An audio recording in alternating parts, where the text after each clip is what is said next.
Good evening, and welcome back. Tonight we're diving into one of the most enduring mysteries of the ancient world, the story of Atlantis. What was this fabled city said to be?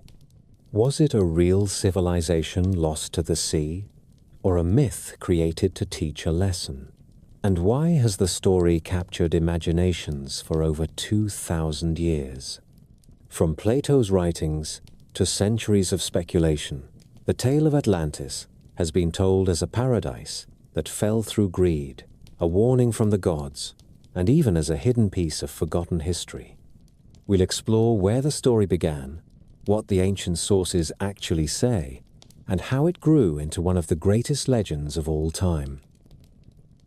As always, I'd love to know where in the world are you listening from, and what time is it for you? Whether you're here to drift into sleep or to follow the currents of history, I'm glad you're with me. Now, let's begin. They say the story begins with a god who loved a lonely hill. There was an island set beyond the straits the old sailors called the Pillars, where the ocean ran broad and blue, and the winds smelled of cedar and salt. In the middle of that island rose a low rise of red earth and living rock. A young woman named Plato lived there, the last of her line, a quiet keeper of her father's house. When Poseidon walked the world, he found her, and the sea god set his heart upon that hill as if it were a jewel that the waves could not reach. The god circled the place with his power. He set the land in rings so that no one could come to Plato unless he willed it. From the hill out to the shore he cut furrows with his trident and filled them with seawater, 3 bright moats under the sunday. Between these he left 2 rings of firm soil, good earth for a path and for watchposts. The work was clean and complete, like a master mason marking courses on the first day of a palace. From the air, it would have looked like ripples from a stone dropped upon a pond, perfect circles pressed into the island and held in place by a god's stubborn will. Inside the innermost ring, Poseidon made a home for Plato. He planted a grove where the shade never failed, and the wind spoke softly through leaves that seemed to remember him. He brought forth 2 springs from the bedrock, one warm and one cold. The warm water steamed in the blue mornings and soothed tired limbs at night.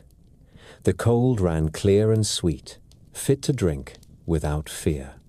People who lived in the outlying farms in later years would say that the springs made the bread taste better and the wine last longer, and that was a small kind of miracle that even a doubtful man could accept. From that house and that marriage came children, 10 sons in 5 pairs. The eldest was Atlas, tall and grave, with a voice that carried.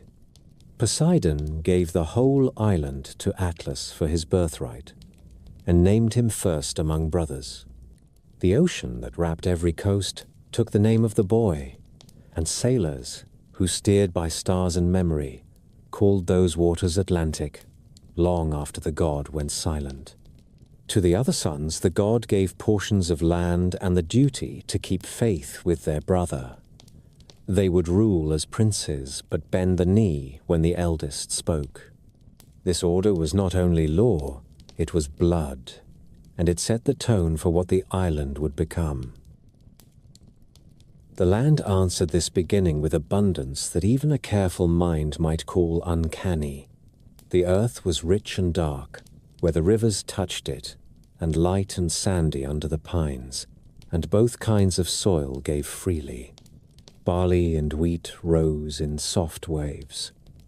Vines took hold and thickened on the trellises until the grapes hung heavy and sweet.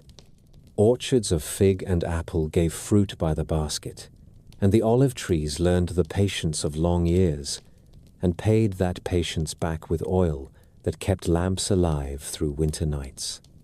In the uplands there were forests with timber straight enough for the longest beams. On the lower slopes there were reeds and rushes and a white stone that cut to a clean face.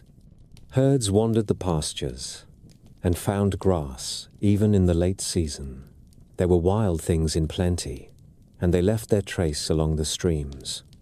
Old hunters told stories of animals with broad tusks and slow anger that crushed saplings to leave paths of their own making. Whether those tales were true or not, the soil itself could have been an altar. It gave, and asked for very little in return. Atlas and his brothers could have lived modestly in such a place. For a while they did. They took the god's order as a charge, not a license. They built in wood first, and in stone only when it was needed.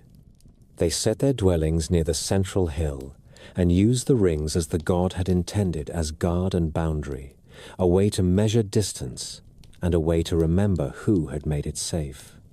They crossed the water in small boats with poles and paddles, and they kept to the channels where the current ran smooth. They did not raise walls of pride in those first years. They raised shrines. At the center, they kept a precinct for Poseidon, and for Plato, who had been his first love in that place. The precinct had no gold yet, and no brazen roof, but people brought the best of what they had. A carved beam that showed the god with a fish in his hand, a bowl of lapis that caught the morning light, a ring made by a smith who had learned to coax a red metal from the dark veins that threaded the island's stone. That metal shone like a smoldering coal and kept its color in salt air. In time, men would call it orichalcum and weigh it with the reverence they gave to gold. Here at the beginning, it was a marvel and a promise. The island underfoot held wealth that was more than grain or timber. It held a future that glittered when the sun moved across the sky. Poseidon's sons did not live as kings on thrones in that first season. They lived as stewards under the eye of a father who could be gentle and terrible in the same tide. Atlas learned to sit with a map scratched on a board and a reed pen in his hand, while the others brought reports of fields and cattle and boats.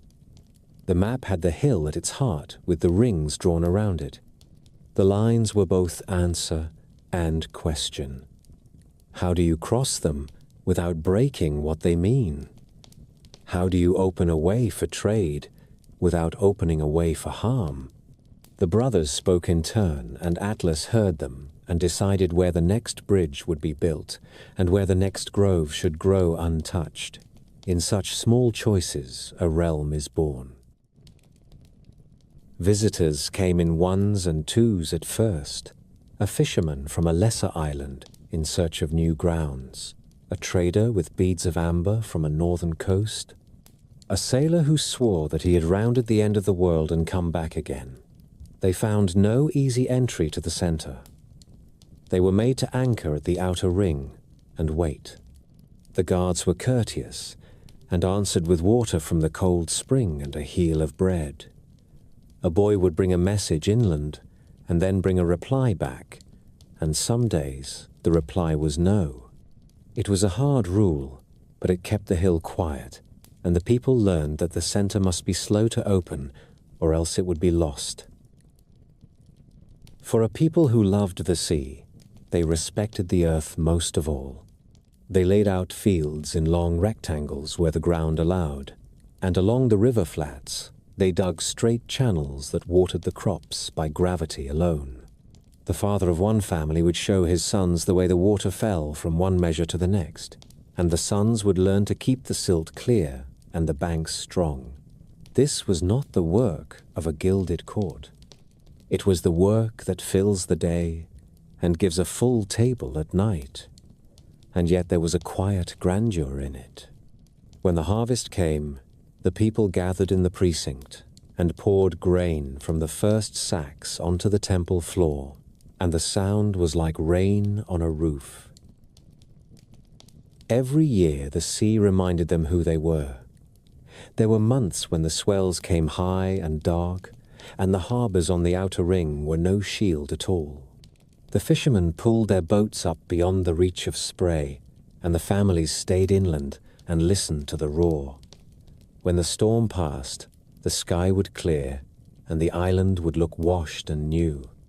The rings would still be there, calm and bright, and the springs would still be flowing, one warm and one cold.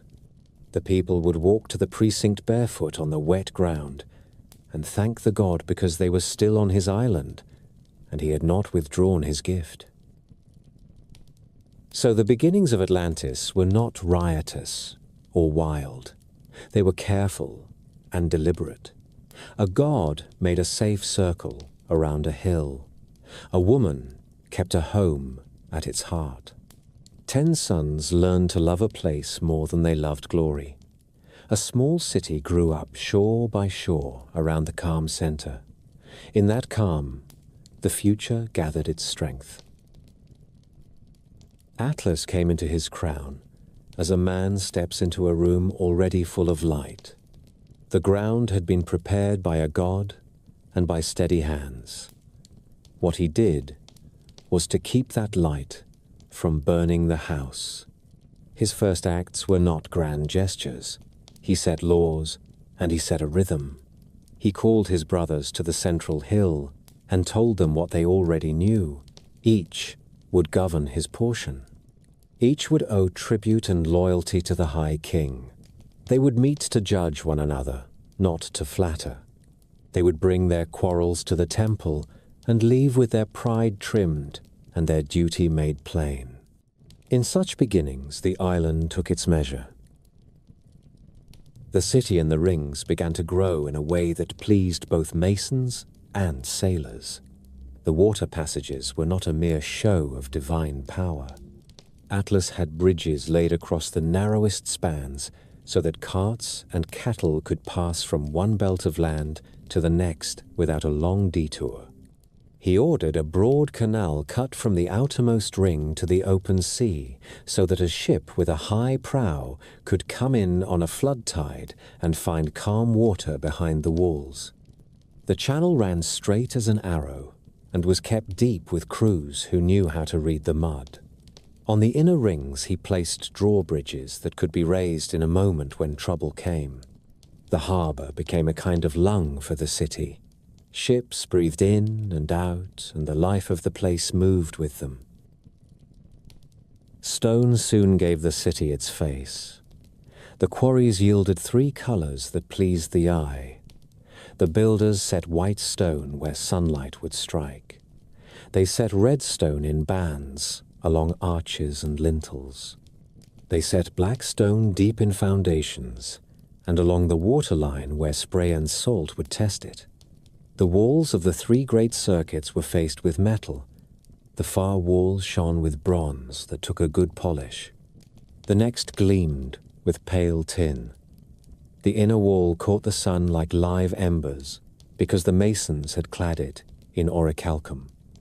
Men did not agree on what orichalcum truly was. Some called it a metal in its own right. Others said it was a master's alloy that married different ores. On Atlantis, no one argued. They had it, and it held its color in sea air, and it made a wall look like the horizon at dusk. Within the innermost ring, the kings raised a temple to Poseidon and to Plato. It stood large enough to make a man feel small, but not so large as to lose the sense of a shrine. The columns were sheathed with plates of the red metal. The roof took on a pale glow at sunrise because sheets of pale metal lay under the tiles. The floor was paved with white stone veined with blue like old ice. In the cellar stood the god. The statue showed Poseidon with his trident in one hand and a chariot at his back. The horses were in mid-step, and the sea seemed to move with them. Around the feet of the god ran a frieze that told the story of the 10 brothers taking their lands. Plato was set beside him, with a hand lifted in blessing. When torches burned in that place, the gold leaf on the reliefs looked like firelight caught and held. Atlas ordered that the laws be set on a pillar of orichalcum in the precinct. The pillar carried more than words. It bore the weight of the island's self-respect. When the 10 kings met by custom every 6th year, and also every 5th year, they came crowned with branches cut in the sacred grove, and they hunted a bull in the court as their fathers had done. They did not take a penned animal. They chose one that could still break a man's leg. They swore by the god, by the pillar, and by the blood of the bull that they would rule justly, keep faith, and punish any king who broke the law. It made a sober spectacle, the smell of warm blood, the salt sting of burning meat, the 2 springs running a few steps away, one steaming in the cool air, and one so cold it numbed a hand. The sight carved a groove in memory. A man who had stood there once did not forget what he had promised. The plain beyond the ring city carried the weight of the realm. Atlas had the engineers map it like a game board, so water could be made to serve without waste. They cut straight canals to carry timber down from the mountain and to carry grain from the fields to the harbor. They set barrages on the river and simple locks with gates that could be worked by men with poles. The fields were laid in long rectangles with earthworks to hold back flood water in the wet months and to stretch the flow in the dry. Herds grazed in commons that were measured and recorded. Forests were cut by rule, and the rule was strict. No beam for a palace unless the same stand planted twice as many saplings as had been felled. This was not pious talk, it was practice. In a generation, the law paid back what it had demanded. The island's belly held metal and stone enough for a great many plans. The miners brought out copper and tin and a quality of black stone that took a keen edge. From the deeper seams they brought the red metal that the jewelers and armorers loved. At first it went to the temple and the pillar and the inner wall. Later it worked its way into the life of the city. You could stand in the market at midday and see the red glimmer in rings and buckles, in the rims of bowls, in the fittings of scabbards, in the nails that bound a prow plank to the ribs of a ship. The smiths taught apprentices how to heat and fold the metal so it did not crack when the weather turned. When the first storms of the season blew over the harbor, the red fittings held. Order ran down through the ranks as water runs down terraces. Each of the 9 princes under Atlas kept a muster of men, a record of fields and flocks, and a tally of tribute. They came to the central hill on appointed days and offered not only coin and goods, but an account of how the people lived. Atlas did not care for a pile of ingots if the village that sent them had roofs with holes or a well-gone brackish. He could be exacting. He would send a brother back into the night with orders to mend a causeway or to cut a new channel before the next rains. He held glory at a distance and kept usefulness close. Daily life in the ring city followed the lines of this thought. The builders laid out stows and markets where a man could trade for grain and fish and good salt without being jostled by wagons. They set the smiths in one quarter where the air already tasted of charcoal so that the rest of the city would not choke. They put the tanners downwind and kept the potters near the clay pits. The schools were set on higher ground, where the breezes kept the heat from settling. There the sons and daughters of farmers and sailors learned to reckon, to read, and to draw the simple maps that told them irrigation from flood and harbor from shoal. Atlas made it a law that the first fruits of the vintage and the first measures of grain be brought to the precinct. It kept the temple full, and it taught the people to think of harvest as a shared fortune, not a private miracle. Festivals kept the old reverence alive without dulling it with fear. On the day of the springs, the people carried bowls of the warm water and the cold, and poured them together on the steps before the god. They said it made the mind remember both comfort and sharpness. On the day of ships, the harbour mouth was decked with garlands, and the old rowers took to the oars again, while the children beat time on shields. On the day of laws, the pillar was washed and polished until you could see your face in it. The kings read out the oldest lines, so that the words would bite again. Men who had forgotten the weight of them found their hands tightening at their sides. Warfare did not preoccupy this early court, but readiness was woven into the grain of the city. The broad ring of water nearest the outer wall served as a race course for horses and for the training of chariots. There, a team could learn to take a curve without breaking a wheel or a neck. On the flat plain beyond, companies drilled with spear and shield. The harbour held ships under roofed sheds carved into the stone so planks would not rot and sails would not mildew. The masters kept lists of oars and rigging. They knew how long it would take to fit out a squadron. They knew which crews were short and which boats took water at the seams. No one mistook this quiet preparation for weakness. Peace is kept by people who are able to stand when it is tested. The wealth that the philosophers later wrote about had already begun to settle into the bones of the realm. Warehouses filled along the outer ring. Granaries held a portion of every harvest against lean years. The coiners worked plain designs with the head of Poseidon or the sign of the pillar. Tribute from the provinces began to arrive as well, for the island was already reaching across the water to nearby shores with trade and with settlements that kept faith with the center. Amber and tin came from the far coasts. Fine linen and incense came from the warm lands nearer the sunrise.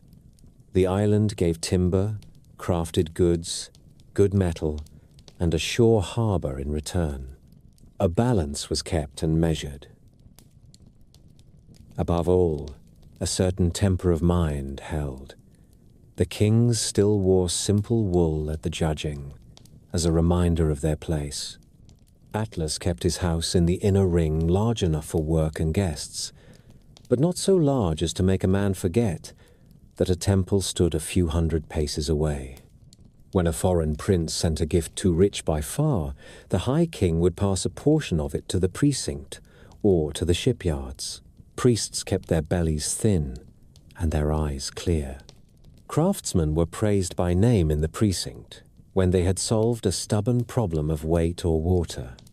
Farmers who had brought a new terrace into service were called forward at the same ceremony. People learned what the realm admired, and they shaped their lives to match it. There were omens and small wonders that folk remembered in the telling.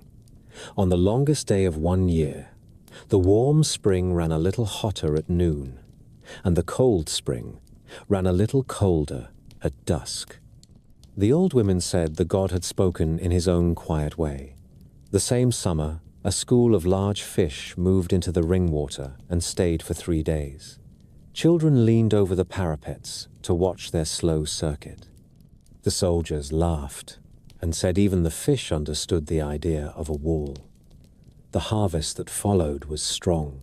Men nodded and gave thanks, and did not try to prove anything with it. Years like these make a people think they are doing something right. Perhaps they were. The island under Atlas held to a straight course. Laws had a bite. Engineers had respect. Priests remembered that they were servants. Wealth moved where it was needed. The temple shone but did not blind. When visitors asked how such order could be kept, the old men pointed to the pillar and to the rings of water and stone, and said that it was best to remember your center and to keep the paths to it guarded and clear. The ring city did not grow by accident. It grew the way a careful mason lays course upon course and never forgets the line. The sea had already drawn the first circles. Atlas and his builders taught stone and timber to repeat that shape until the rings felt like the ribs of a living thing. At the outer approaches, a broad canal cut through the littoral sand and met the ocean.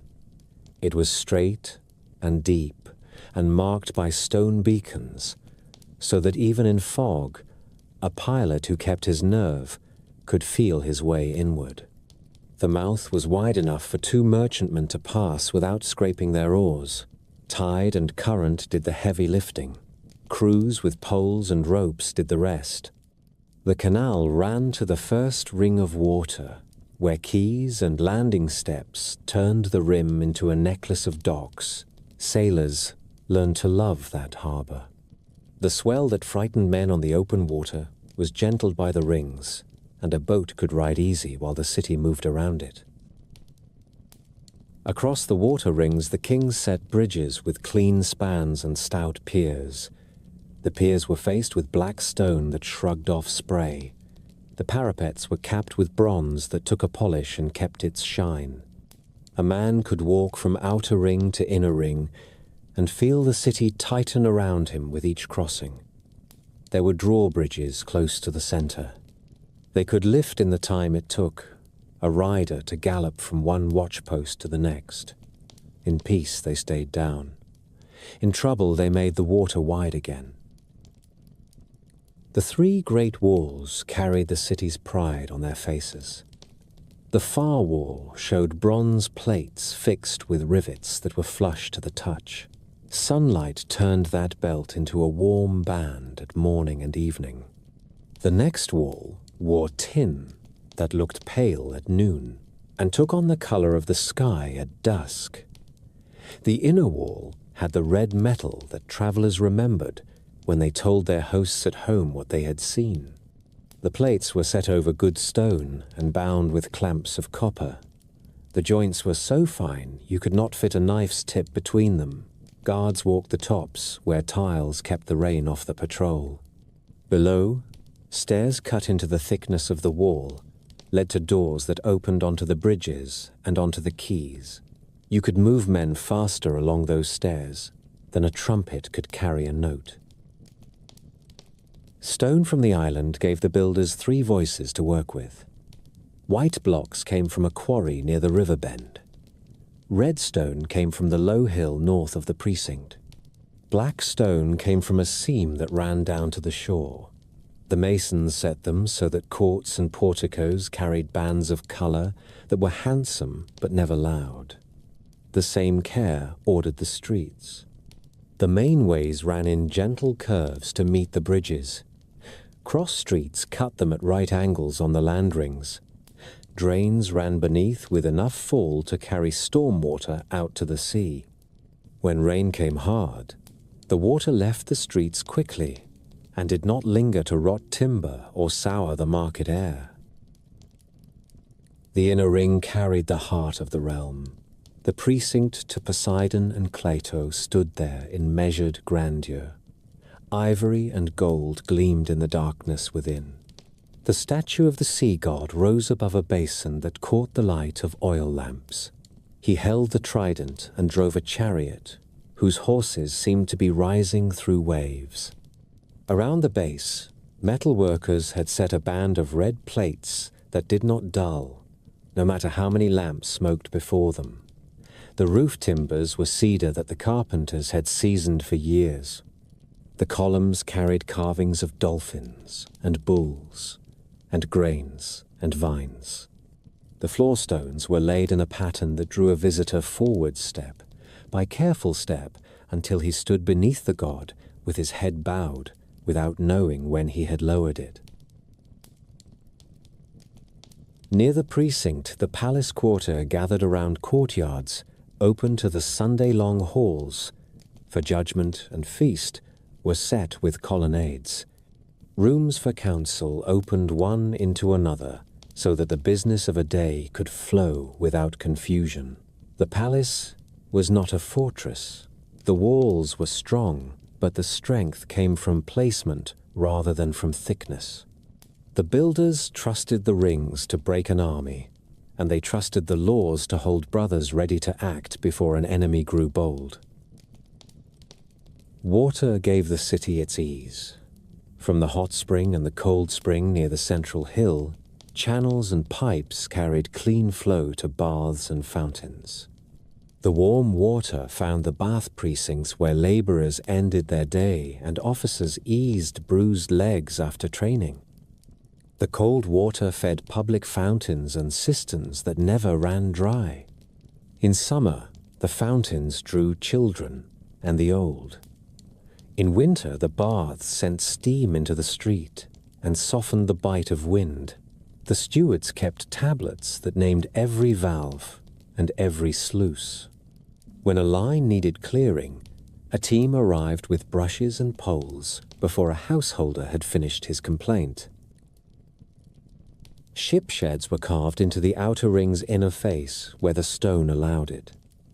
Under those roofs, a trireme could rest without rot and wait for its next season. Hinged doors opened to the water and closed against salt spray. Rope makers worked in a long lane that had been measured for that purpose. Sail makers had a court wide enough to spread canvas flat. Carpenters kept a tally of seasoned planks against the day when a keel split or a rib failed under strain. The navy was a daily labor and not a parade. A visitor could see that in the hands of the men and in the lists cut into the wood of the sheds. The ring nearest the outer wall held the markets. Fish came there on wet tables that sloped toward drains. Grain in sacks reached the same quarter by barge down the field canals. Potters stacked jars taller than a man. Smiths sold nails by weight and knives by feel. Jewelers showed ornaments of the red metal and told buyers how the color would hold bright even at sea. The stalls had awnings to blunt the Sunday. The ground was swept by boys who were paid in bread and a cup of watered wine. Thieves found no welcome. The watch kept order with a firm patience that made violence a last resort. Horses had their place as well. The broad ring of water closest to the wall served in part as a course. A team and a chariot could run around it and learn how to take turns without skidding a wheel. Stables stood where the wind kept flies down. Grooms kept a book of feed and gait and harness. Inspections were held at set times. Men who passed the exam wore a badge with the king's mark and were permitted to race before the pillar during the festivals. The plain outside the rings answered the same order.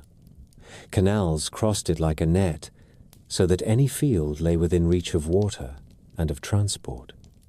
Barges brought timber from the mountains and sheaves from the farms. The banks were planted with willow to hold the earth. Locks were simple but serviceable. A pair of gates, a spillway, and a chain dropped across when repairs were needed. The road that ran beside the main canal stood on a raised bed that stayed dry in the wet season. It was tamped hard and edged with stone where carts would have cut ruts. Travelers could move with speed that surprised those who had only known river mud and mountain track. The city did not forget watchfulness as it grew beautiful. The chiefs of the guard walked the walls and counted the lamps at each post. The fire watch in the palace quarter kept buckets and hooks ready and staged practice in the off hours when the cooks were idle. The harbor kept a signal pole where flags could tell a captain if the inner bridges were up and if the docks were full. A ship that arrived at sunrise knew by noon where it would take on water and where it would lie for the night.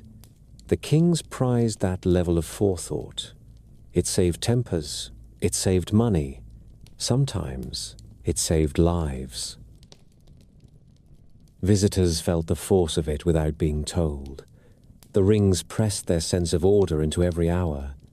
You ate, you traded, you prayed, you trained, and you slept in places that had been chosen for those things.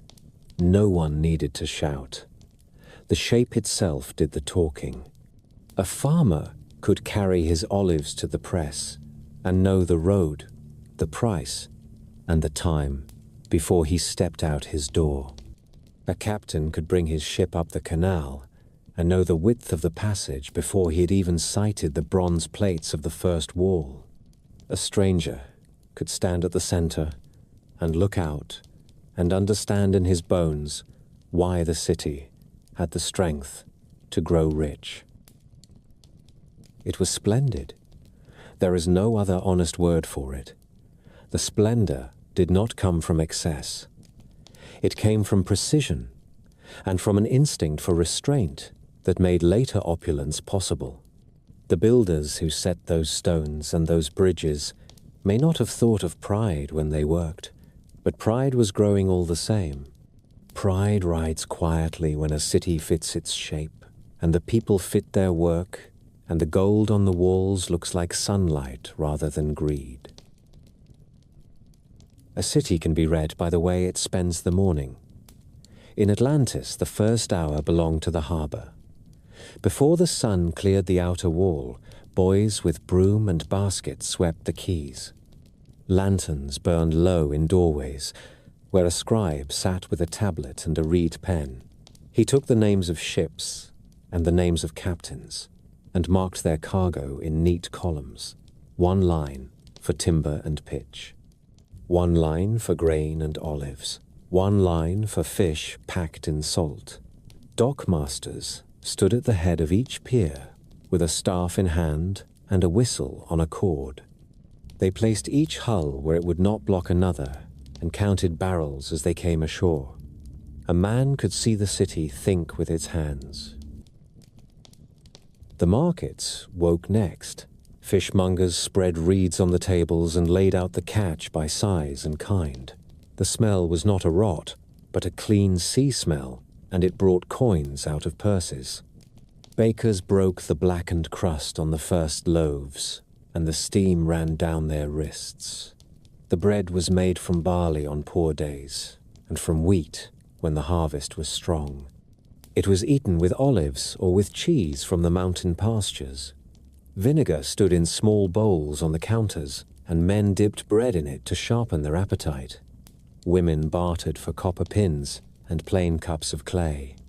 Children chased one another through the colonnades, until a storekeeper snapped his fingers and sent them outside to race along the parapet where they could do no harm.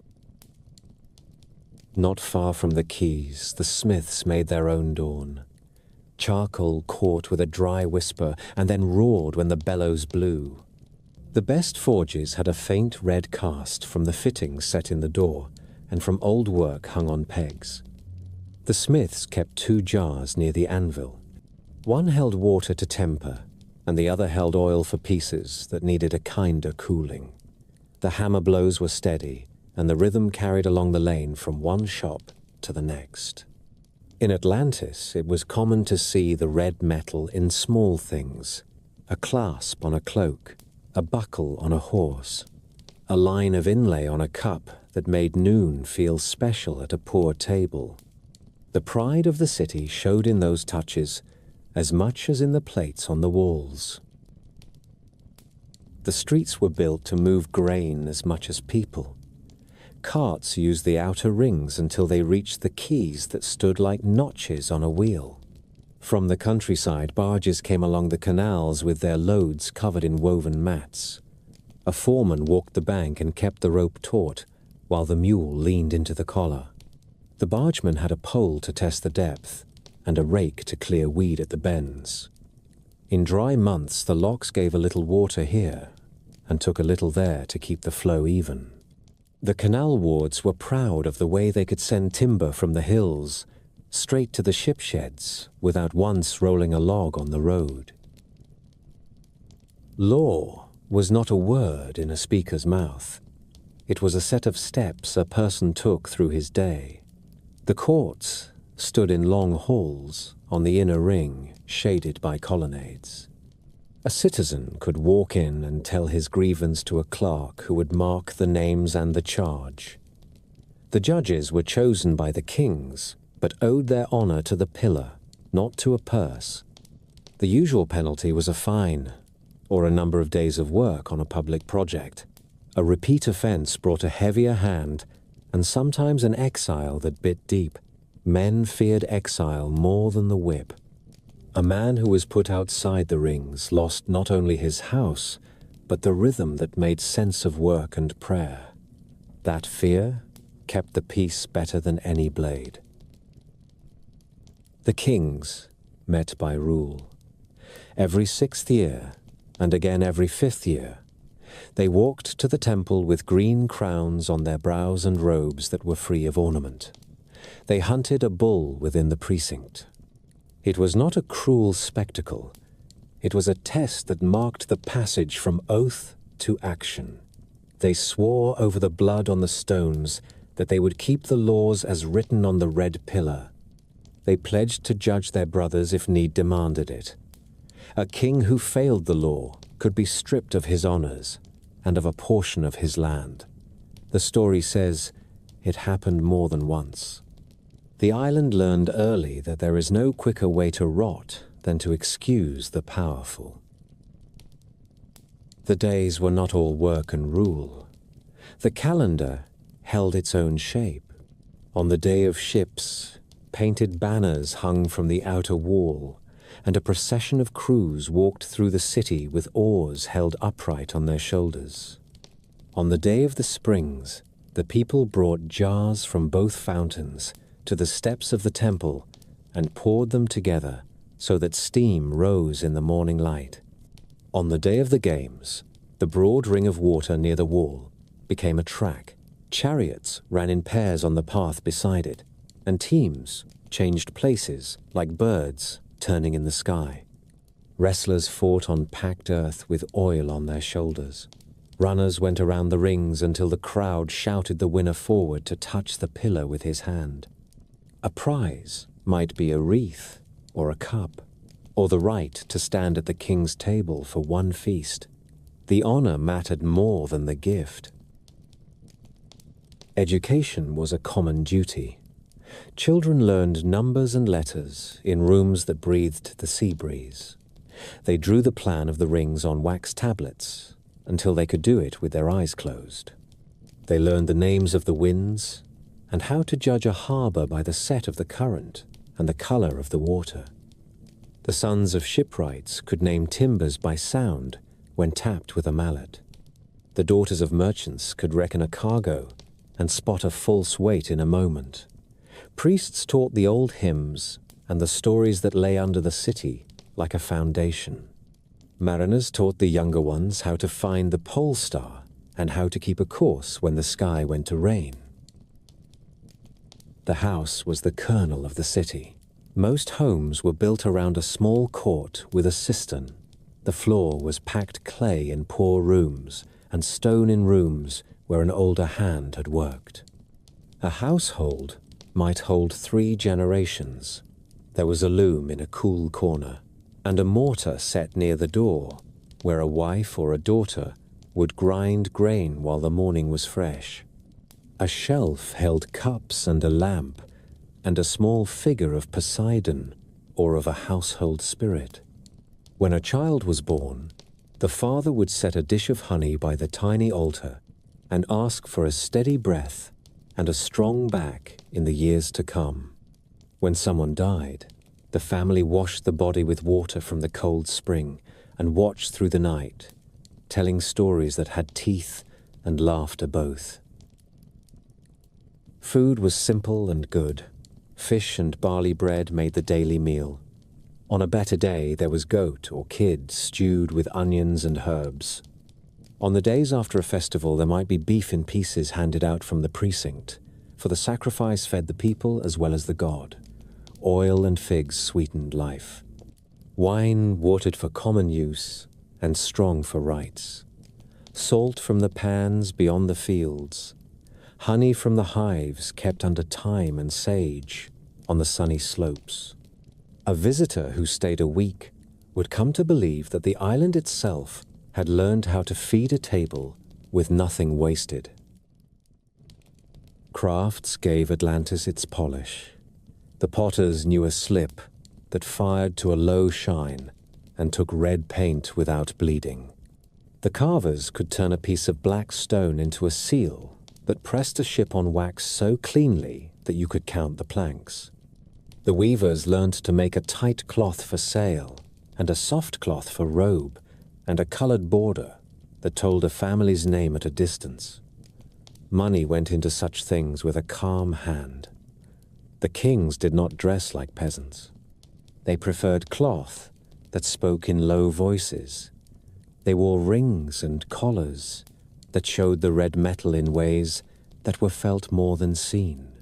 A court that knows how to speak softly in these matters is a court that can live through years of plenty without losing its wits.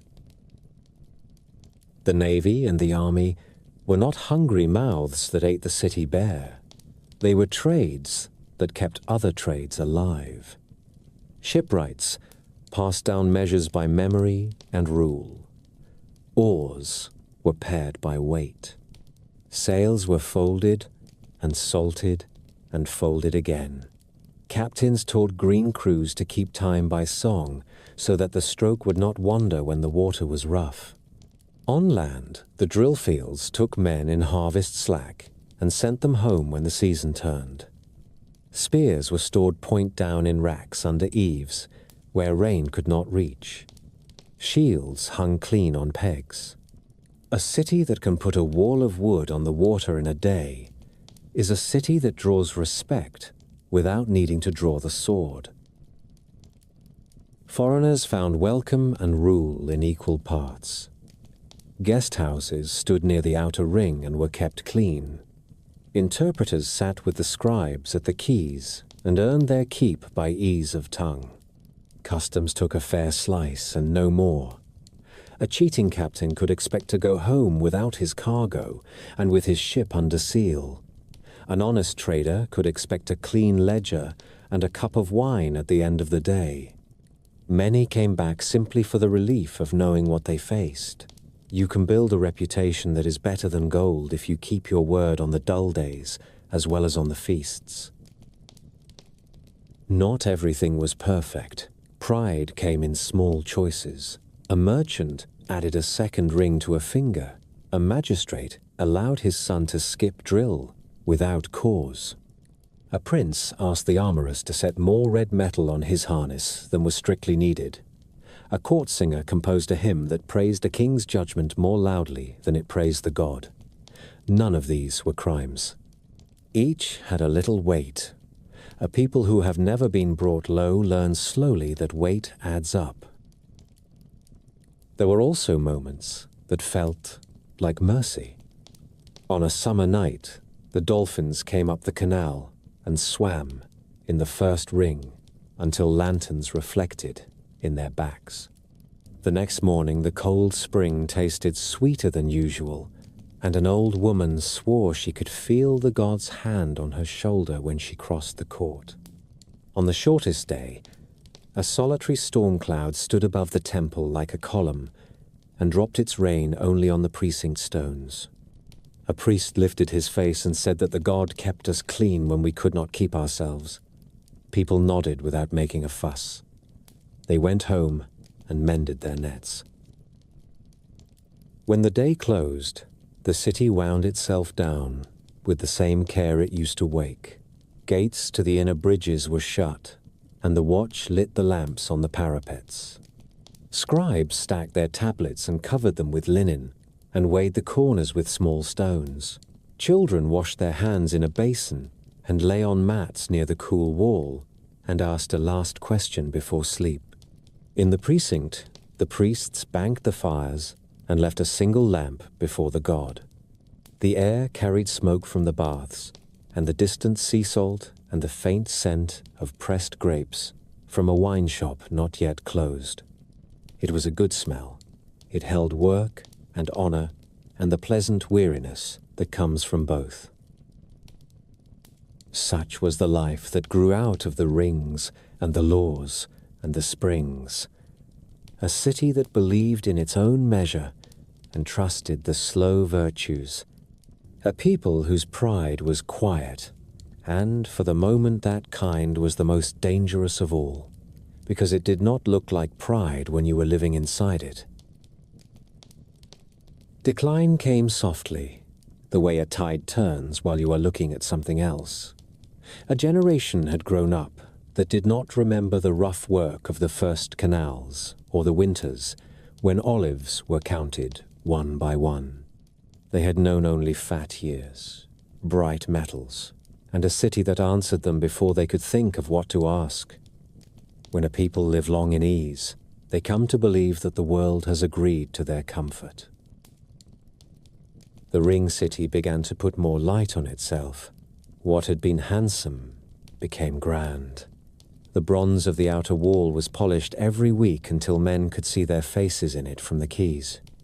The tin of the middle wall shone with a pale fire at noon. The inner plates of the red metal took the sunset and gave it back like embers stirred by a bellows. Houses in the better quarters learned to copy these things.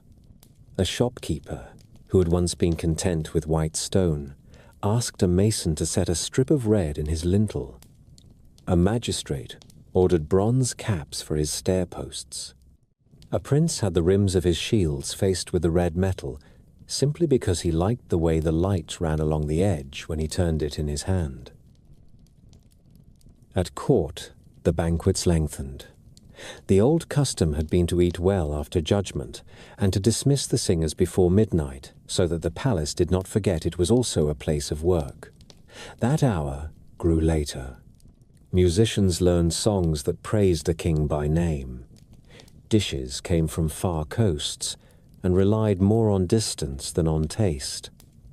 There were roasted birds that a hunter could not catch within 10 days of the city.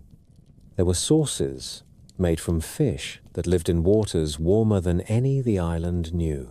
Young men who had never known a hungry year learned to laugh at the priests who asked for restraint. They called restraint a virtue for poor tables. The hunt changed too. The king still took the bull in the precinct when they swore by the pillar, but fewer bulls came from the wild. A prince who could afford it would keep a fine animal in a field and have it driven into the court for the rite. Old men remembered when a king had blood on his ankles and dust in his teeth before he made his oath. Now there were days when the blood that ran over the stones seemed to smell of fodder and not of fear. The priests spoke of it quietly among themselves. They saw the way a symbol takes on warmth when it is earned and turns cold when it is bought. The law remained written in the red pillar, but the law in practice began to bend. A judge, who had once been known for a strict hand, now found reasons to postpone the judgment of a noble house. Fines that had supported the canal wards, and the roads were forgiven with a smile. A foreign captain, who had been caught shaving his weights, was fined lightly because he brought incense that the palace favored. Men told themselves that a small wrong could be spared when it served a larger good. They had not yet learned how fast a small wrong becomes a custom. Wealth moved in new ways. Coins that had circulated from hand to hand began to settle in vaults. Lenders appeared who would write a neat contract and charge for time. A farmer who had taken a loan against a poor harvest found himself paying with the next one too. The granaries still filled, but the share set aside for lean years grew harder for a poor man to reach. The first fruits brought to the precinct were still enough for the rites.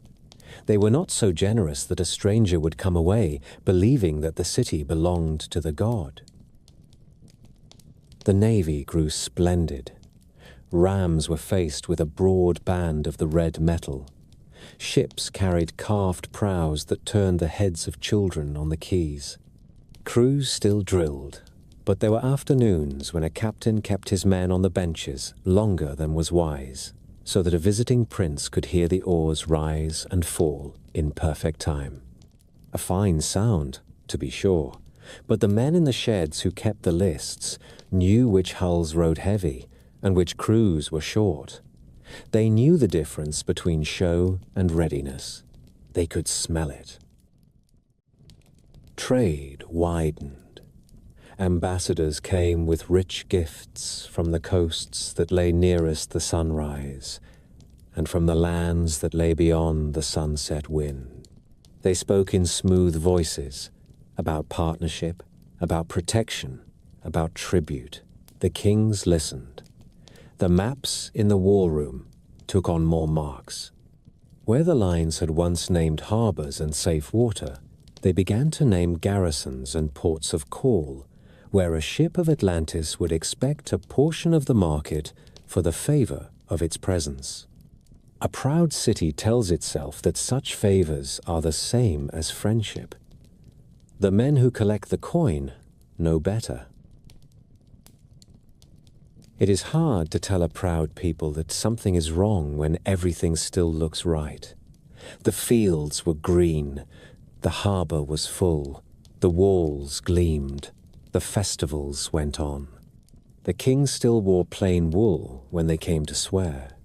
The pillar was still red and hard and took the breath from a man who came near it. Yet there were other signs that the old patience was thinning. A judge snapped at a clerk for bringing a case from the river wards that should have been settled with a coin and a handshake. A captain struck a sailor across the mouth for singing the rowing song a beat too fast. A prince frowned when a priest asked him to sit without his ring at the council table. Little things, and the city was full of little things. The story that later philosophers wrote is clean in its telling. They say that the godly portion in the blood of the kings grew thin and the human portion swelled. The Atlanteans loved honor less and wealth more. They forgot the law of their father and valued the ring walls for their beauty rather than for the duty those walls set. On the island itself, the change would not have been so clear. It would have felt like tiredness after a long day, a softness in the hand that once held firm, a desire to be praised before the work was done. Ambition sharpened in quiet rooms. There were councils that met at odd hours without the full company and made plans that were presented later as settled fact.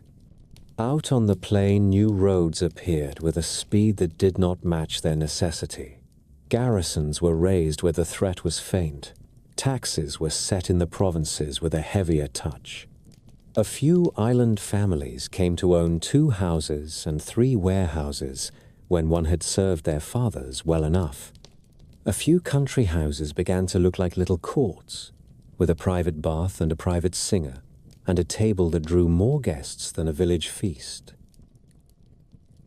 There were warnings in the earth as well, though a man could forgive himself for not heeding them. The island shivered in a way that made doors creak and lamps tremble.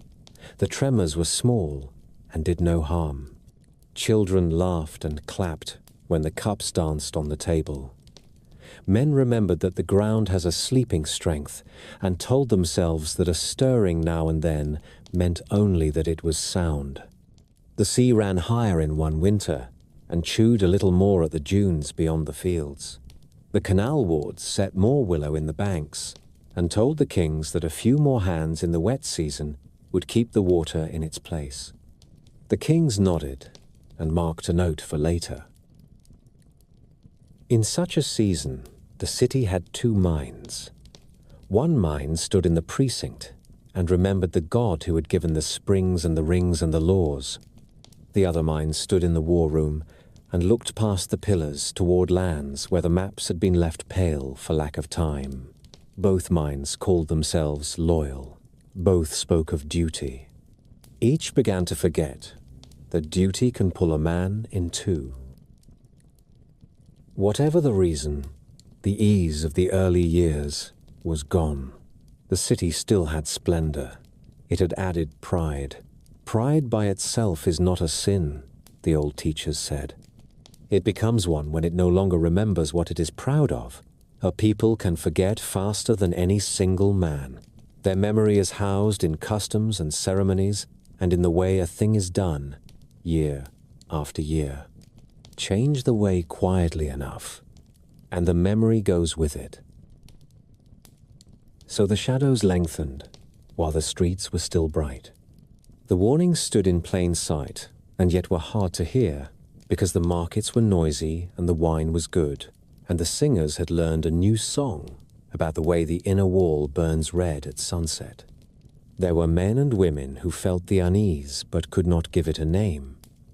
They were like sailors who smell the weather but cannot yet point to a cloud. You could walk the bridges and look down at the ring water and see the reflection of the temple as steady as ever. You could stand there and imagine that the surface shows everything that matters. It seldom does. The change from patience to hunger began with a map. In the palace council room, the long table was cleared, and a board was brought in that showed the known sea from the pillars out to the sunrise lands.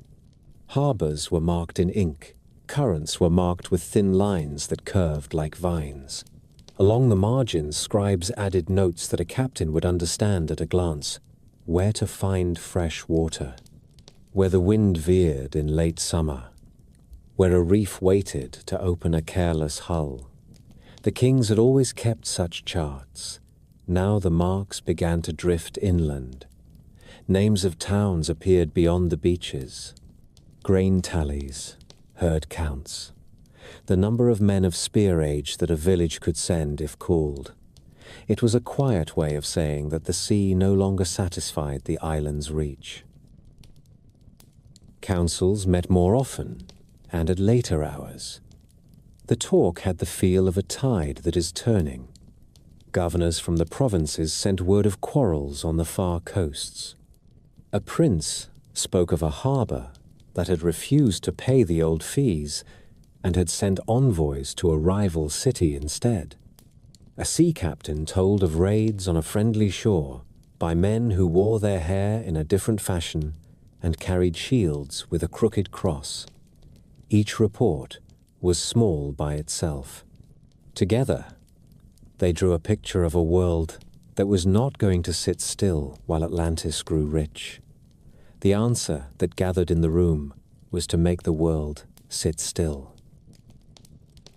Orders went out that had the taste of readiness in them. The ship sheds were told to bring every trireme to sound wood before the end of spring. New keels were laid in the outer ring where a path of rollers ran from the fitting yard to the water. The oarmasters walked the sheds with scales in hand and paired the oars by weight so that a crew would not fight its own stroke. Rope walks worked day and night to twist new rigging. Quartermasters checked the bronze nails in the bins and the spare rudders stacked along the walls. On the drill fields, the companies lengthened their practice. Men learned to ground spear and lift shield and move as a wall under a rain of stones. Officers grew hard in voice and eye. The city had always trained. Now it trained as if it expected to be judged. Diplomacy sharpened into something colder. Where a friendly harbor had once received a gift of oil and advice about pilots, the same harbor now received a visitor who spoke of protection and tribute in the same breath. A treaty that had been made on a festival day was brought out and read in a new tone. Lines that had been overlooked were given weight. A clause that named a price for shelter became a lever that named the shelter a garrison. When a coastal town balked, a squadron appeared beyond the outer bar and lay at anchor until the elders sent for the scribe and the seal. The phrase the governors used was order on the western road. In the markets, men said that the island had learned to hold a purse in one hand and a spear in the other. Money followed the spear. Tallies were kept of timber, pitch, and grain far from the central hill. A chain of storehouses appeared along the routes that mattered. Sailors could count on fresh water and new rigging at certain points, and could name the man who held the keys. Inlands, way stations were set, where a courier could change horses and keep riding until night had turned twice. The kings kept a list of such stations and their keepers, and checked it after every festival. A realm that wants to move quickly must learn to do so in small steps long before it runs. Spies learned to sail. Not the knife men of a poor tale, but merchants with good bargains and a clean way of speaking. They came to Greek harbors with fine cloth and a better price, and asked questions in the evenings over wine in the taverns that faced the sea. How many young men did the city send to row each year? How long did it take to fit a trireme when the alarm sounded? Which priest had the ear of the magistrates, and which magistrate had a son who preferred racing to drill? In Egypt, they watched the mouths of the river and the traffic that crowded the narrow channels. They learned which branch took barges to the granaries, and which branch shipped soldiers when the crown was angry. They sent their notes home with traders who were paid a little more for the risk, so that they could pretend they had simply made a better sail. Room across the sea as fast as any ship. In Athens, men who loved argument heard talk of a Western power that was measuring the world with a ruler and a spear. In Sicily, fishermen pointed out a squadron under half sail and said that they were Atlantean hulls by the cut of their bows.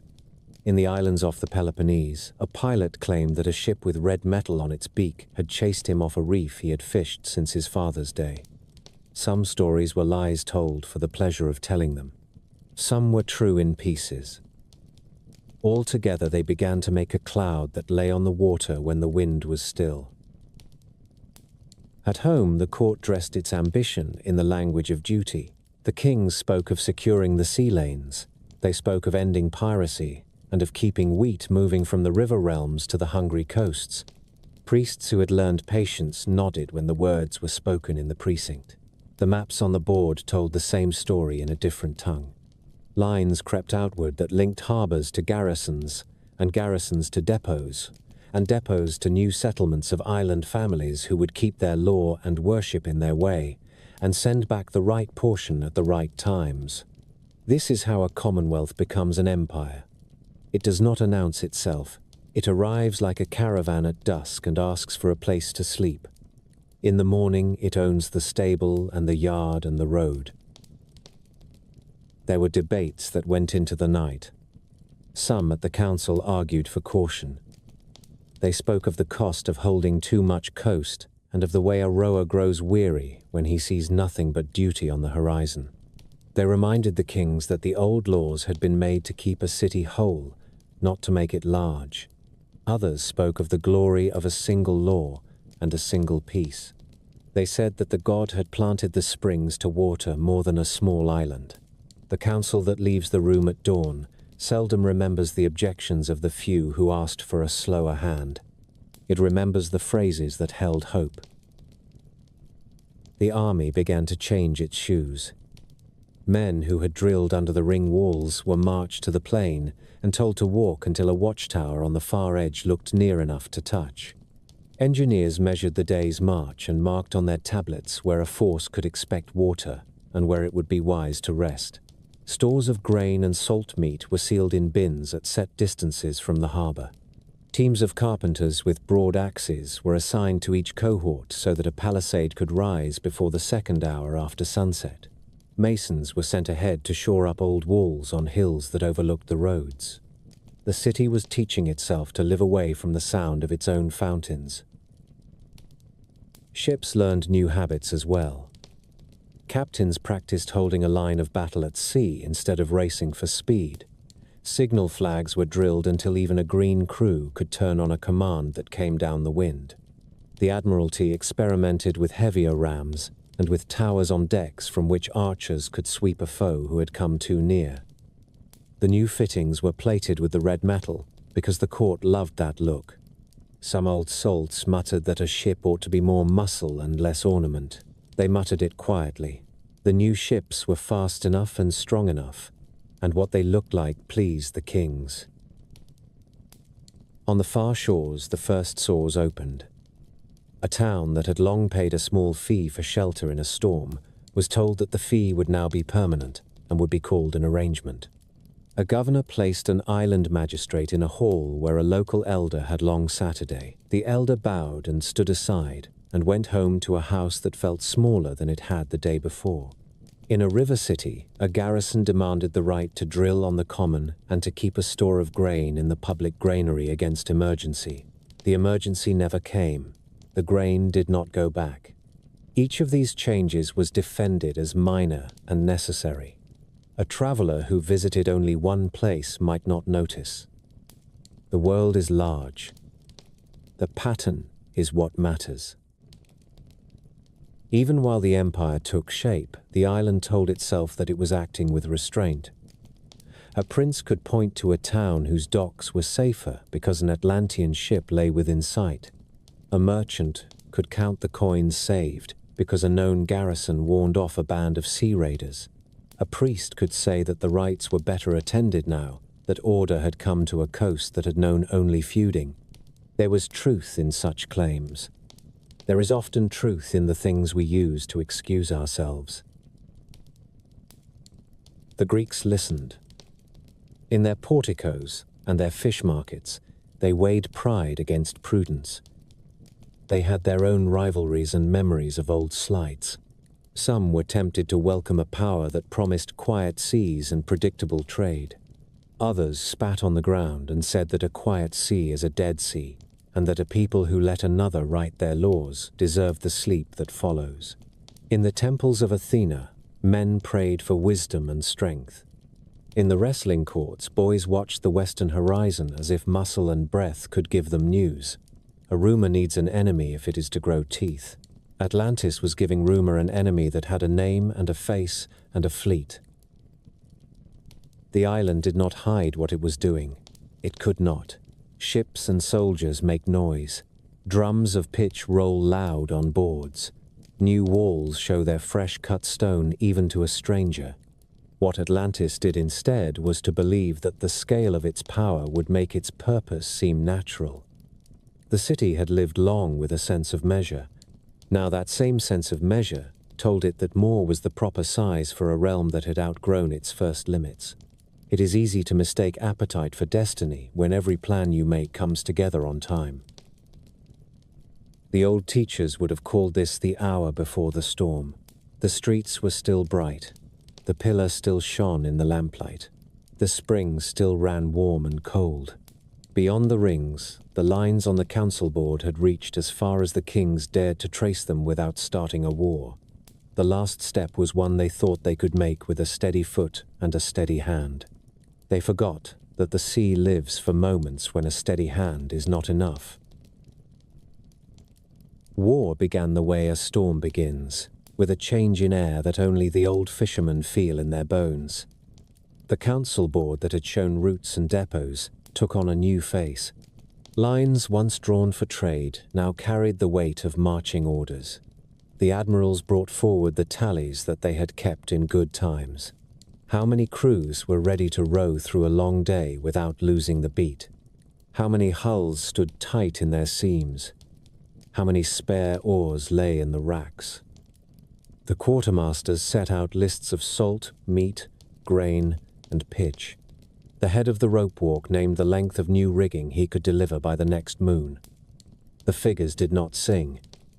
They spoke in a plain voice that said the island was ready to test what it had become. The summons went out to the 10 regions. Each prince sent his muster by canal and rowed to the ring city, where the sheds and the wharves could swallow men and gear without a clog. The harbor that made a man love it on a calm day became a machine that moved.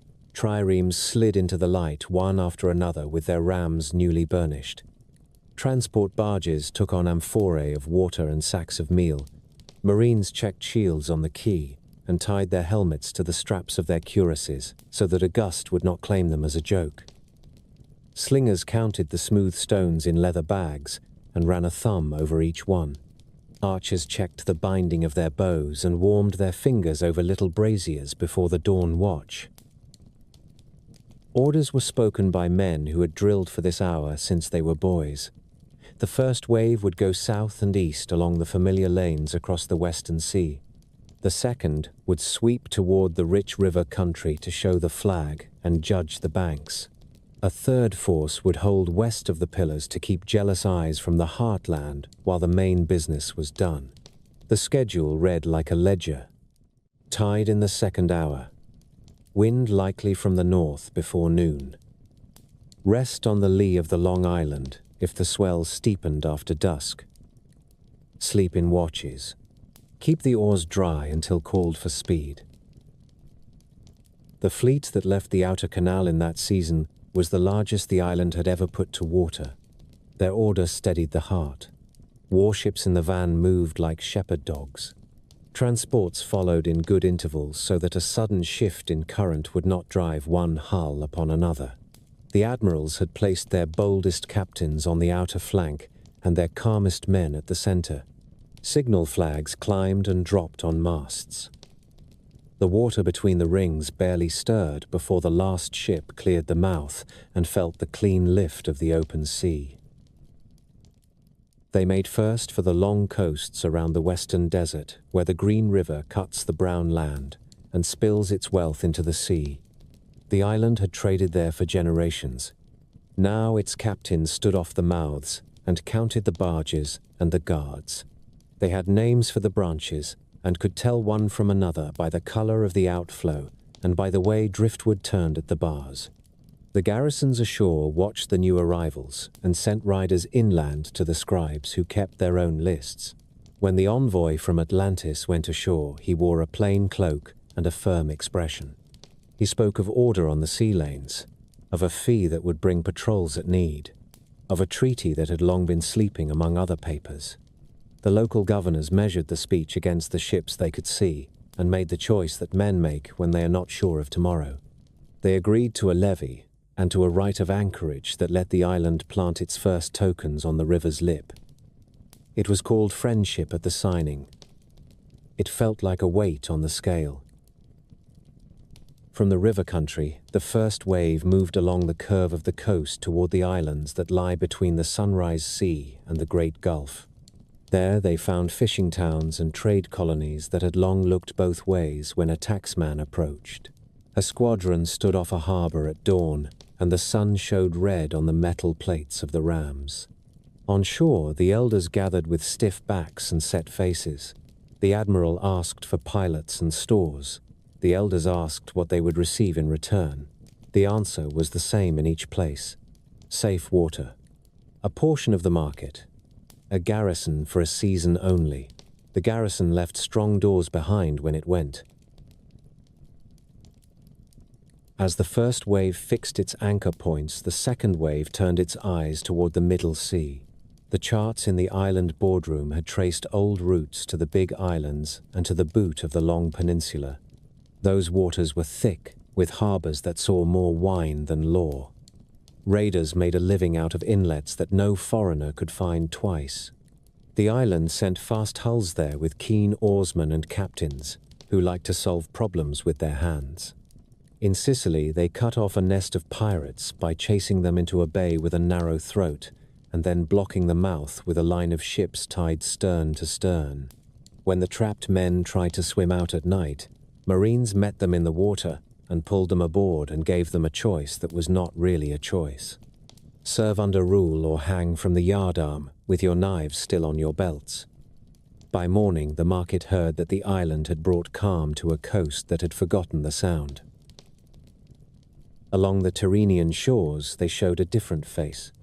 There were towns there that could send out men with round shields and short swords, and a mind to use them. The island landed in good order, with lines that had been measured on the drill field. Shield to shield, spear over spear. The first skirmishes gave them a taste of the local courage. No one slept easy for a few nights when word reached the captains that a hill fort had sent a cloud of javelins into the camp and killed a dozen men whose names were well known. The response was patient and cold. Engineers threw up a ditch and a wall in a single day. Slingers stood behind the ditch and gave back the stones they had been greeted with, only now they were shaped and smoothed. When the hillmen came down again, they found discipline waiting for them. Commanders walked the line afterward, and touched the shoulders of the men who had held fast at the moment when such moments break a force. Those touches were worth more than coin for the rest of the campaign. By now, the clouds of rumor had thickened in the east. The islands off the Peloponnese had always been good watchers of the horizon. They reported a rhythm in the west that did not look like trade, ships that kept formation, flags that repeated the same shapes in the same order, crews that sang in time even when the wind freshened and the seas grew short. Merchants who had argued politics over wine for years found themselves speaking softly when the name Atlantis came into the talk. Some hoped for lower tolls and quiet water. Others set aside coin to pay for spearheads and oil for the gymnasia. A city senses when it will be asked to decide what it is. The island councils had expected this attention. They meant to use it. Messengers went ahead of the second wave to the Greek coasts, with phrases polished for temple steps and council stones. They spoke of common cause against sea bandits, and of a reckoning to be made with petty tyrants who sold justice by the jar. They invited city elders to join a pact that would put an end to these brotherly quarrels. The invitation was a command in fine clothing. Those who replied with welcome saw a garrison build a fort on the hill above their harbor. Those who asked for time saw an anchorage chosen just beyond their headland, where a squadron could rest as long as it pleased. Egypt kept a watch on all this with old eyes. The scribes in the river temples could count better than most men could see. They saw grain ships pass in good order and made a neat note when the hulls were escorted by vessels that wore the red metal like a badge. They saw the levy climb by a small measure in every port that had accepted the new pact. They also saw the way a foreign patrol makes itself at home along a quay. Men who have kept a record for 30 generations do not panic. They sharpen their quills and improve their memory. Their reports to the court spoke in the same careful hand that had named plagues and floods in other centuries. A new power rides the Western Sea. It has discipline and coin. It shows friendship, and it keeps a ledger. The first true clash came when a Greek harbor refused to yield its winter customs house. The island magistrate arrived with a garrison and a contract. The local archon greeted him with full ceremony and shut the doors behind him. The admiral pulled his ships into the roadstead and showed his decks to the town. The archon sent boys to gather stones for the slingers and bade the women carry water to the walls. A quarrel that might have ended with words now had an audience and an arena.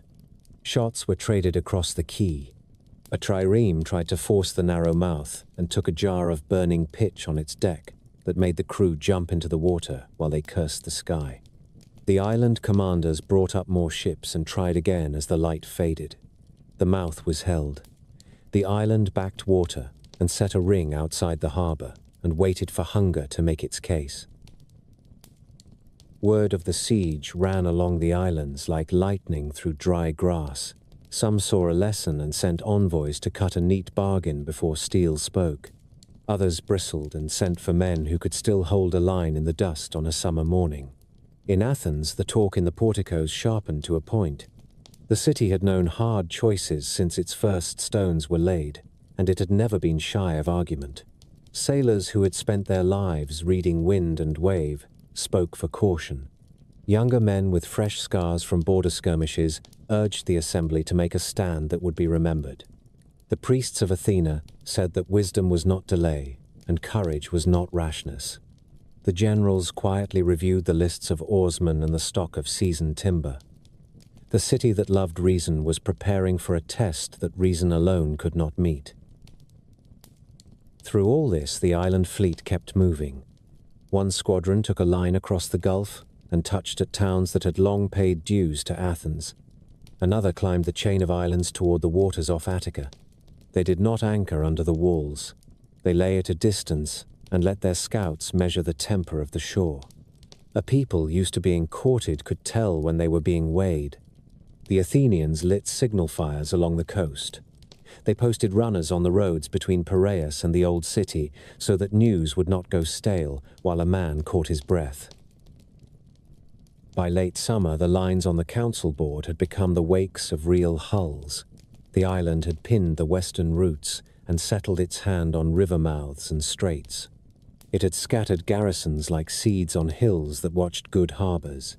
It had drawn a circle around the lands that loved to argue about everything under the sun and asked them to debate the worth of their own freedom. That debate was about to leave the portico and take place on water and on earth, where a spear, not a sentence, is the last word. Athens met the hour with a steadiness born of habit. The assembly filled the Pnyx at first light. Men who had argued about stipends and road repairs the week before now weighed a graver balance. Messengers from the islands stood to speak of red-beaked ships riding just beyond the headlands. A pilot from a harbor under siege told how the blockade tightened each night like a rope in a rigger's hands. Priests from the Acropolis brought word that the Omphalos smoke had risen straight in a still air and that an owl had crossed the city at dawn. It was not a promise. It was a sign that the city was awake. The vote was taken with speed. The generals were given full command. The triarchs who had long kept a ship at their own cost were called to name their crews and bring their vessels into the sheds at Piraeus. The poorest men, who had no armor and no horse, came forward for the oars. Athens took pride in that. A city that sets its humblest hands in the benches keeps a deep root. The shipwrights had stored good timber through 2 winters. Their lists matched the general's needs almost line for line. Pitch was heated. Nails were counted.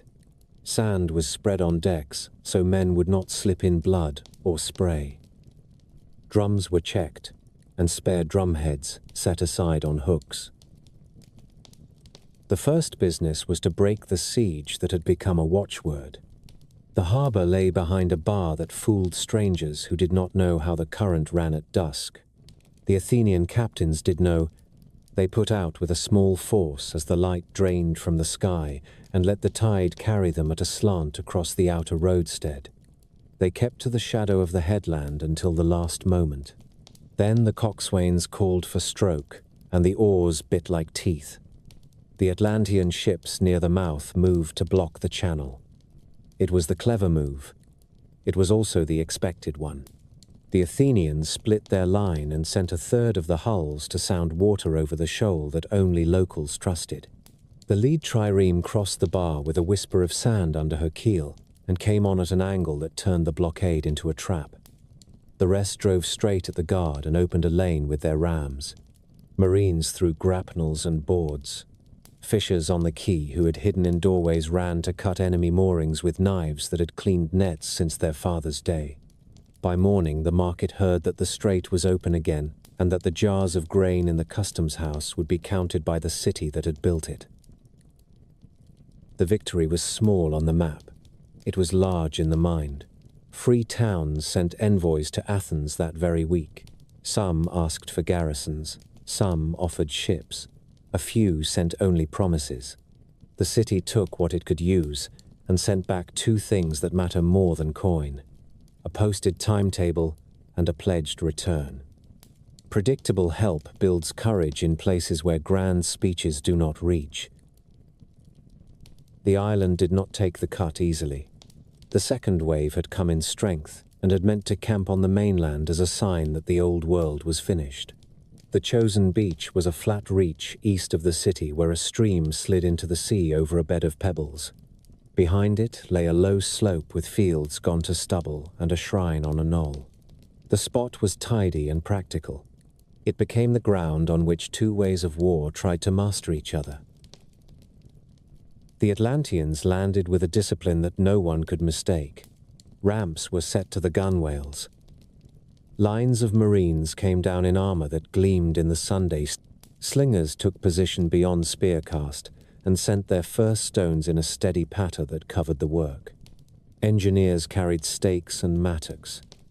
They set a line of breastworks before noon. Officers walked the edges and placed men with gestures that needed no words. They had practiced it on drill fields under the red walls of their city. Now they were doing the same thing with the smell of salt and pitch in their noses. Athens met them with the old shape. The phalanx formed on ground that gave the hoplite a small edge. The center stood on the level where the soil held a firm step. The right rested on the brook, so that a flank could not be turned without wetting a shield and breaking the file. The left was refused by a short distance, so that it would not be rapped at the first crash. The front ranks were men of age, who had felt the weight of enemy shields before. Behind them stood farmers and potters and smiths who had drilled on the dust of the academy until the pattern had sunk into their bones. The cavalry hovered on the far wing as a check and a threat. It was a simple array. It was also a hard one to break when the men who held it were used to standing shoulder to shoulder without talk. The first clash belonged to the slings and the bows. The Atlantean stones flew long and straight. The Athenian archers shot in quick volleys that searched for officers and standard bearers. Then the signal came, and the lines moved. The Atlanteans tried to use their weight to drive a wedge into the Athenian center. The hoplites answered with the slow push that has settled many arguments. Shields overlapped. Spears thrust over the rim and under the rim and at faces, when a helmet lifted by habit for a breath. The noise was like a door being forced that will not give. The stream on the right ran red, where men fell with their feet still in the water. The battle bent and did not break. Twice the islanders pressed the center until the Athenian files gave ground the length of a spear. Twice the veterans in the front ranks took a half step and reset their feet and made the line whole again. On the left, the refused wing held under a hail of stones that bruised but did not kill. On the far right, the cavalry edged forward only when the ground was sure and the moment had weight. A short charge took a handful of enemy slingers and sent the rest skittering back behind their line. Small gains count when the day is long. The turn came when the islanders tried to risk the beach. Fresh companies ran down from the ships to add weight to the push. The tide was in, and the wet stones betrayed their feet. The Athenians saw the stumble and answered with a measured press that was more like a carpenter's hand than a berserker's shout. The center moved 3 paces as one. The spearheads bit, and the shields leaned. The line of marines that had hoped to arrive as a hammer met a wall instead. Officers on the island side lifted their standards to order a regroup. The standards wavered. A runner on the Athenian right splashed across the brook and shouted to the front ranks that the enemy left was stepping back. True or not, the word found tired men and gave them one more breath. The push became a drive. The Atlanteans yielded one pace and then another. They did not rout. They retired to their breastworks and left the field to the men who had held it. The light failed on a field covered in spent shafts and broken spearheads. Each side counted its dead. Athens raised a trophy at the shrine on the knoll with the trunks of 2 young trees lashed together and the shields of fallen foes hung on the crosspiece. It was not triumph. It was an answer. The island force withdrew to its ships under a guard that did not run. They would return to the sea where their officers thought the war belonged. The sea did belong to the island. It belonged to Athens as well.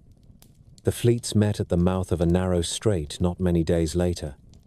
The Atlanteans came on in a broad line that aimed to wrap both flanks. The Athenians chose the cramped water where numbers go to die, and skill is paid for at once. The signals flew from mast to mast. The Athenian captains kept their files tight and looked for the moment when a gap opened. Twice they performed the diakplus and slid a sharp beak between enemy bows and shattered oars on either side, so that a path opened where no path had been. When the islanders tried to answer with a wheel and a hard charge, the Athenians turned inside them and cut at exposed sterns. The fight ran along the strait all morning. Smoke hung low. The sea carried the smell of pitch and pine and sweat. Men on the benches pulled until their hands bled. Drummers beat time with a fury that kept order inside chaos. By noon, the water was a burial ground for broken spars. The islanders had lost rams and crews they could not replace in a month. The Athenians had lost ships too. They had also learned that the enemy could be handled when a captain kept his head and did not chase a kill into bad water. When the wind freshened in the afternoon, the Athenians backed to their anchorage and formed a wall with their hulls, prows out, lines joined. The islanders weighed their chances and chose not to test that wall. They turned for open sea with the wounded in tow. The victory did not end the war. It ended an illusion.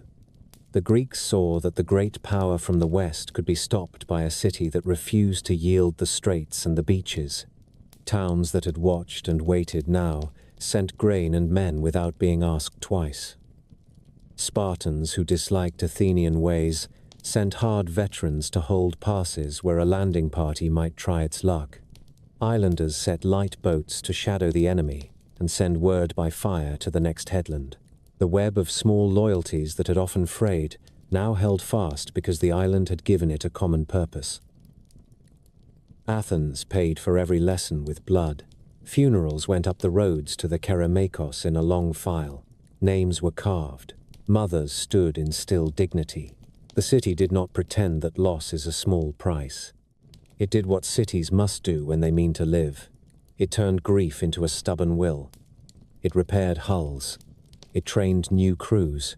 It sent envoys to the freed harbor with a promise to come again if needed. It told its allies the date of the next muster and kept the date.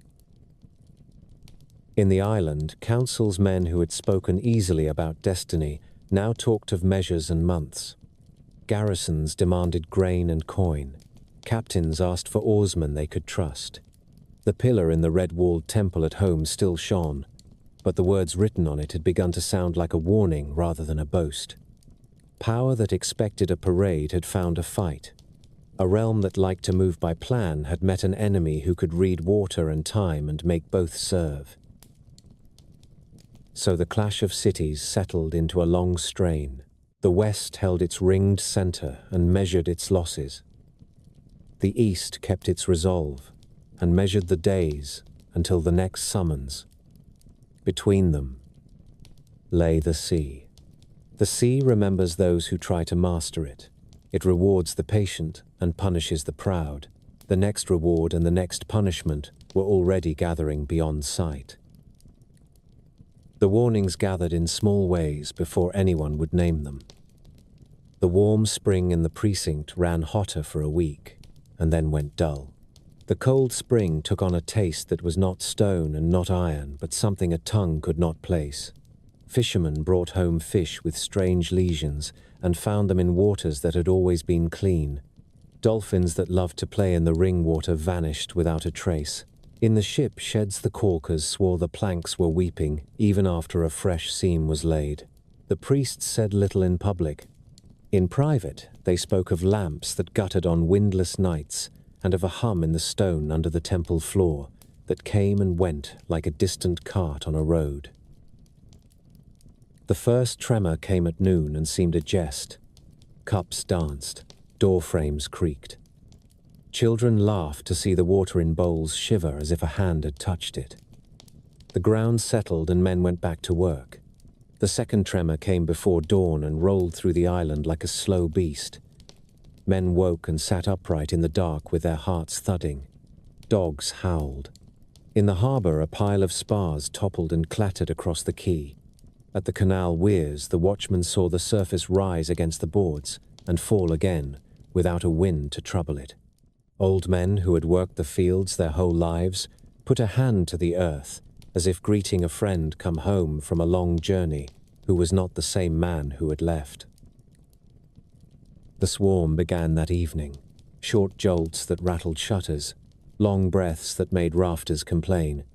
A low sound seemed to rise from the ground itself, a note without a voice, the earth speaking in a tongue no one understood. The kings sent runners to lock the inner bridges and to lower the harbor chains. The engineers were told to drain the ring water to its safe marks so that the walls would not be pressed if a surge came. In the precinct, the priests piled oil on the altar and kept the flame high. The pillar of red metal shone in that light the way it had shone in other seasons. It looked like a promise. It also looked like a warning that had waited a very long time to be heard. Night fell. The third shock struck with the violence of a dropped hammer. It threw men from their feet and sent tiles sliding from roofs into the streets. In the outer ring, the bronze plates on the wall rang against their fastenings like shields in a chest. A seam opened in a key, and the edge of the stone dropped the depth of a hand. From that gap, a thin jet of sand fountained up, as if the island were a leaking jar. The canal bank slumped in places where the soil was soft. Barges tilted and fetched up against their moorings. The hot spring roared as if a cauldron had been set over a fire. The cold spring turned cloudy and spat air in angry little bursts. Then the sea struck, not as a single wall that a poet might sing of long after, but as a series of surges that were each worse than the last. The water in the ring basins ran out as if pulled by a giant hand and left the mud bare with fish flopping. Before anyone could make sense of that sight, the water came back and climbed the inner walls as if they were nothing. It fell again and then rose higher still. Boats tied fast on the quays banged and tore loose and spun across the basins. A trireme in the outer harbour broke her moorings and slammed sideways into a bridge pier that had stood since Atlas. The pier held for a heartbeat. It cracked with a sound that people would remember to the end of their lives and went to pieces that the next surge carried away like straw. Fires started as if they had been waiting their moment. Braziers tipped in kitchens. Lamps fell. In the palace quarter, a row of roof beams went down and showered the court with sparks. Wind that came out of nowhere pressed the flames into narrow lanes that ran with the streets toward the bridges. Men formed ranks and passed buckets until their hands bled from wet rope. In other quarters, the ground was the enemy. The packed soil in the yards lost its strength and turned to slurry that swallowed a step to the ankle and then to the knee. Walls that had looked solid in daylight folded like crust. A corner of a granary slid off its foundation and crumpled with a slow grace that made men gasp. The temple kept its fire. The priests carried the flame from lamp to lamp, while the statue loomed above them with its eyes turned to the distance. Twice, the smoke hung in a still air. Twice a gust raced through the cellar and made the torches lean, as if a storm had entered the hall with intent. The oath court filled with people who could not keep away. The kings came without robe or crown and stood barefoot on the stone because the old stories said that the god listens better to a man who shows his mortal feet. They laid their hands on the red pillar and spoke plainly. They begged for time. They begged for mercy. The pillar gave back their words in a dull ring. Far below, something answered that was not a god and not a man. The last hour before dawn tore the island open. The plain beyond the ring city dropped a small measure as if the ground had taken a breath in and forgotten how to let it out. Water rushed from the canals and spread where it had never belonged. In the ship sheds a long crack ran down a carved door and stopped at a hinge as neat as a carver's line. In the inner ring, a seam opened in a street and pushed a strip of pavement up into a ridge, the height of a kneeling man. Men dragged the wounded over it and then watched it sag again, as if it had been a living thing that had spent its strength. The wave that followed took the outer wall without a pause. It climbed the metal plates until the bronze went dark under green water, and then it leaned and went over. The force of it drove timbers through masonry and hurled a fishing boat against a facade so hard the stem stuck in a window. People fled to the central hill because habit told them that the center was safe. The rings that had always guarded them turned treacherous. Bridges that had never failed twisted and fell into the churning basins. Those that held were no kindness. They became traps where people pressed too many bodies onto spans meant for a slow cart and a pair of oxen. On the hill, the kings tried to make order out of ruin. They sent runners to open the way to the high fields and to bring water skins and blankets to the square before the temple. The runners went, and some did not come back. The streets behind them had changed while they ran. The king sent for the engineers to say which walls could stand and which must be left to fall. The engineers came with faces white from dust and told truths that no one wanted. The inner wall had broken at 3 points. The red plates hung at the edges like scales on a wounded fish. One of the drawbridges had dropped into the basin and could not be raised. It lay at an angle that made a slide for the next wave to climb. When the first light reached the horizon, hope lifted and then fell. Out to sea, a line showed itself that did not look like an ordinary swell. It ran straight, and it came on with a speed that tricked the eye. The water under it seemed to draw back and sink, as if the ocean had changed its mind about where it wanted to be. Men who had never known fear felt it as a weight in the chest that would not let them draw a full breath. The line rose into a wall that carried broken hulls and trees, and the roofs of houses like the litter of some vast journey. It struck the outer city, and found no shape strong enough to confuse it.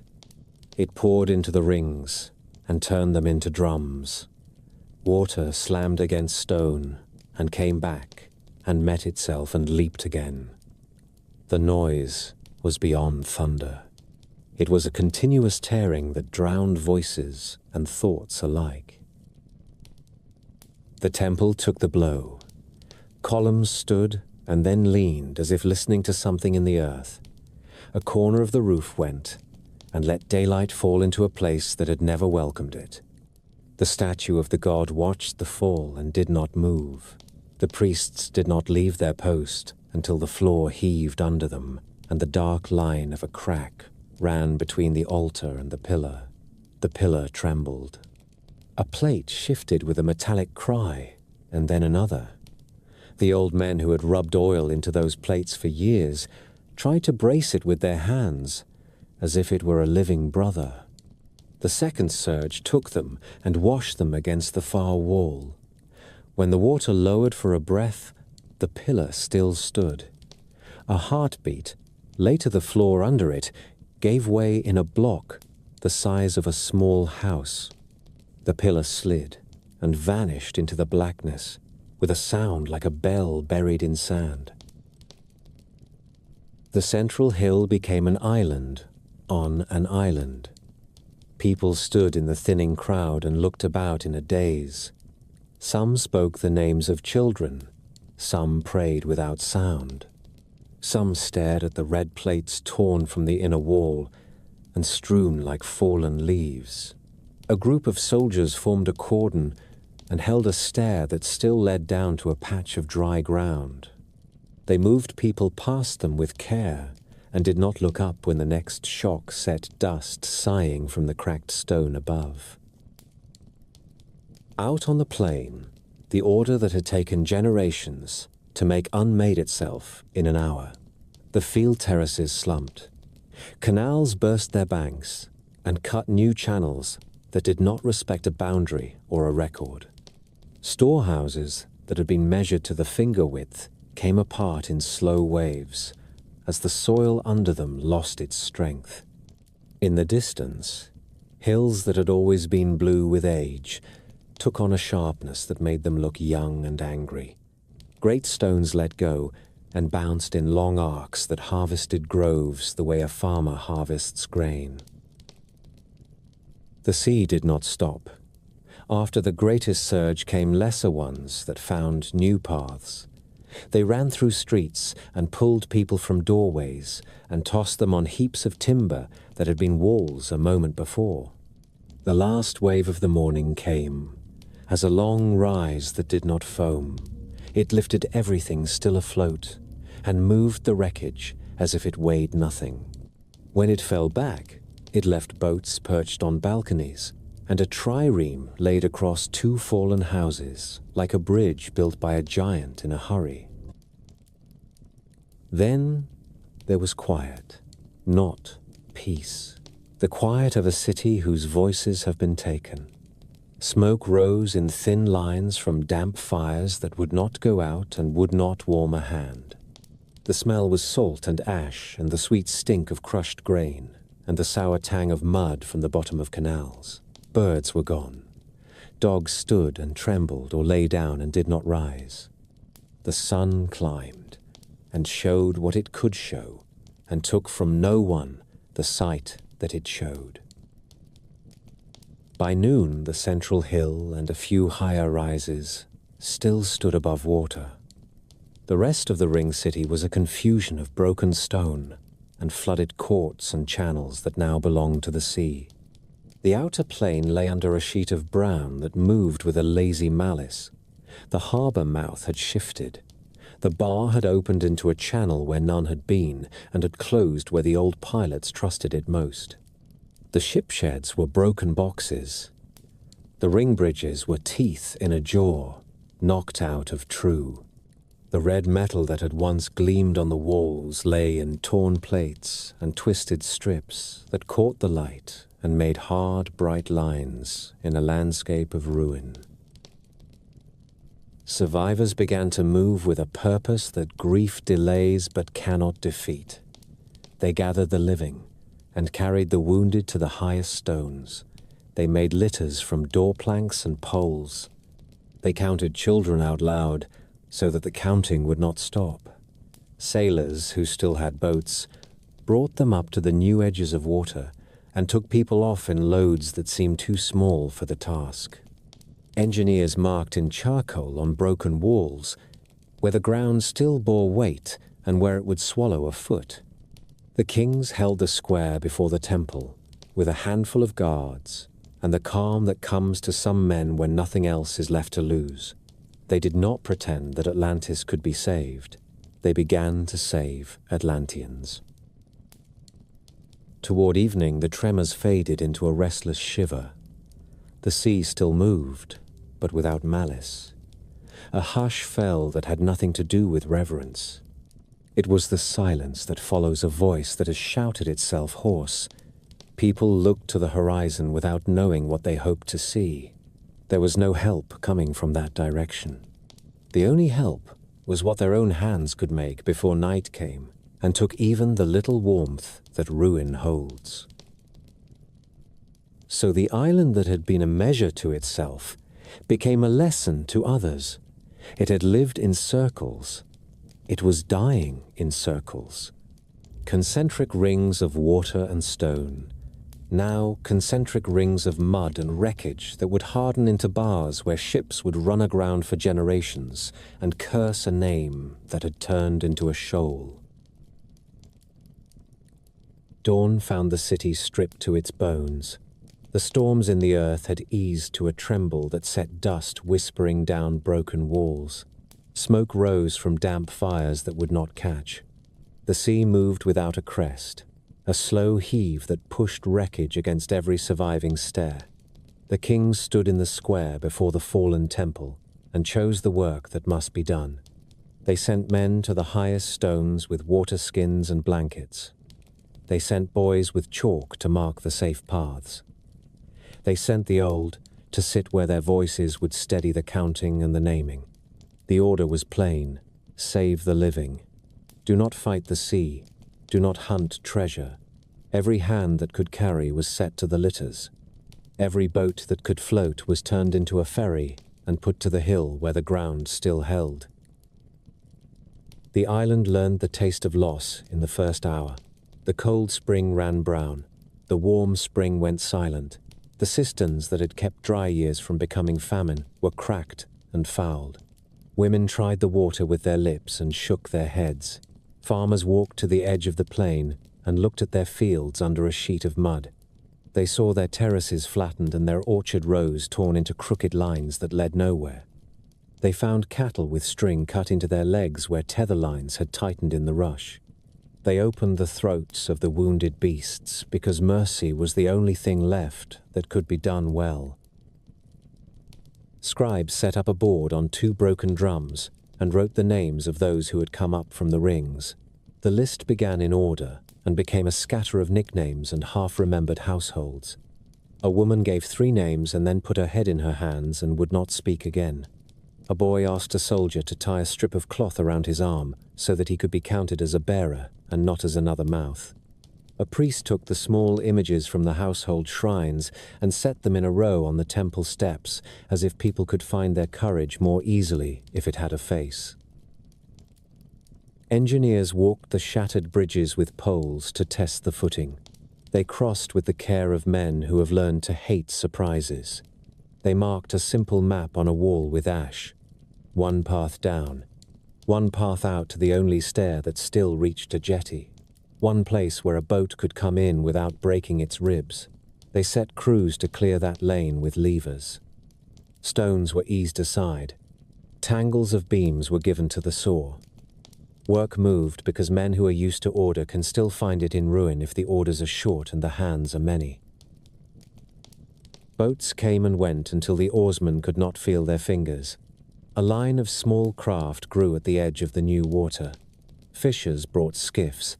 Pilots brought light boats with sharp prows. The last serviceable trireme was dragged around a bend that had not existed the day before and grounded on stones that had been a lane to the market. The crew tied her stern to a fallen cedar and laid planks from her deck to the shore so that the wounded could be passed up and down without slipping into the cold mess below. Mothers handed their children to men they did not know and watched them vanish into a crowd that was moving on faith.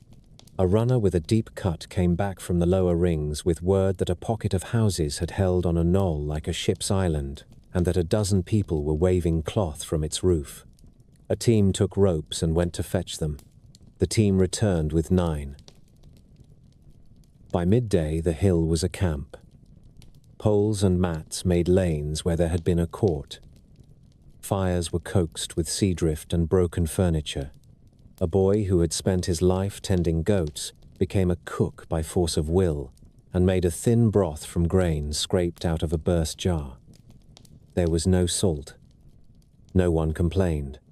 A physician who had learned to set bones after falls on the quarry slope worked without stopping. He used wine on his knives until there was no wine left, and then used hot water. He told a tired soldier to hold a child's arm as if it were the only plank left of a ship. The soldier held. The island still moved. The ground shifted in small jerks that made men sway without noticing. A sound like distant thunder came out of clear air at intervals that had no pattern. The sea level would fall in a way that made the harbor look as if it were exhaling.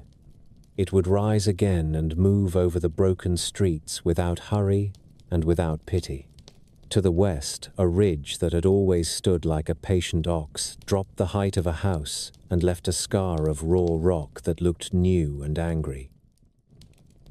Toward afternoon, the sea drew back farther than it had before and showed the bones of the rings like ribs in a ruined chest.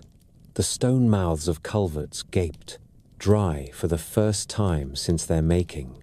Fish lay panting in puddles with their sides marked by the prints of hands that had tried to throw them back to a safety that no longer existed. Men ran into the mud to rescue what they could. They came back with a table and a cradle and a chest with iron bands that held when every other binding had failed.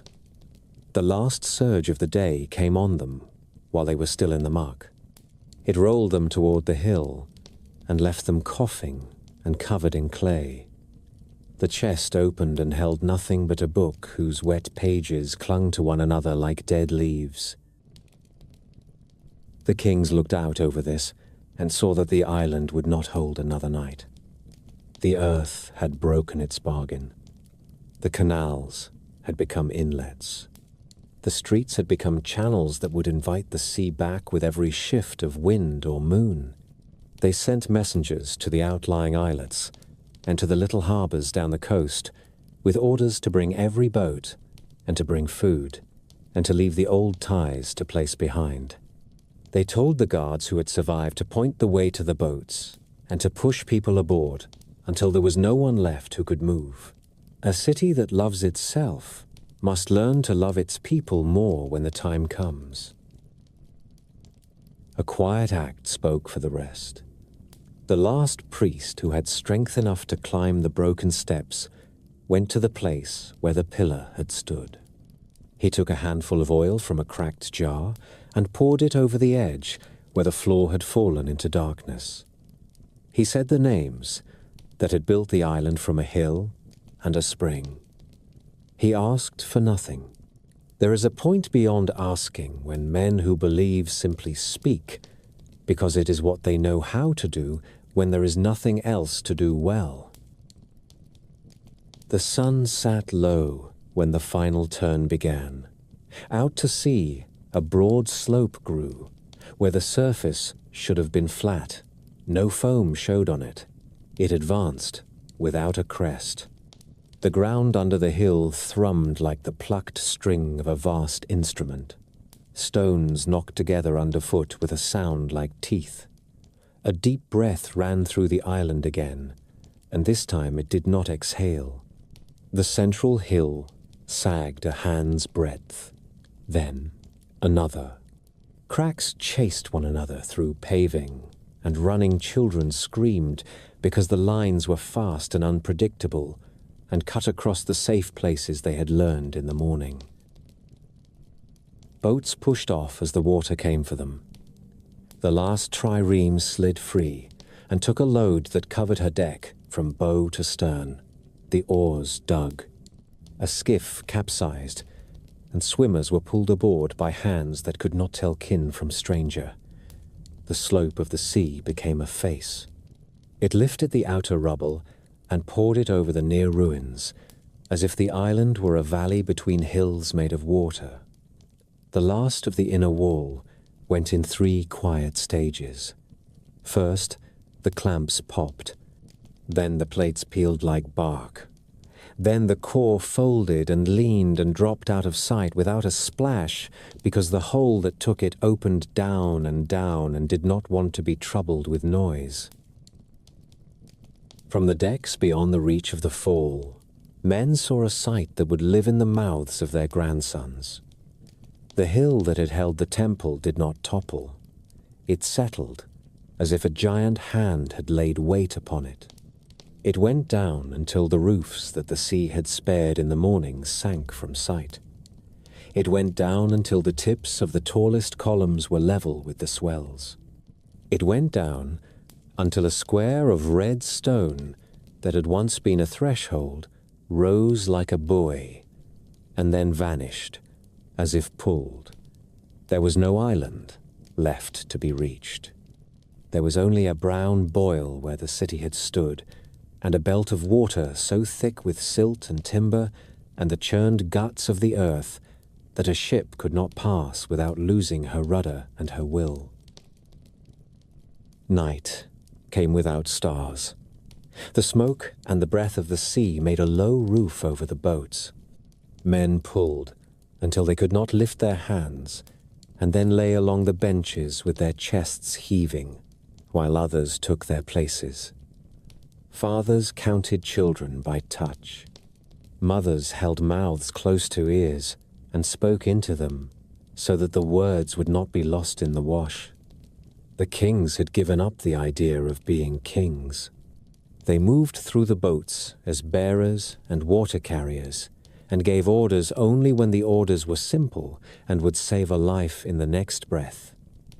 That is what a crown is worth when the ground will not stand.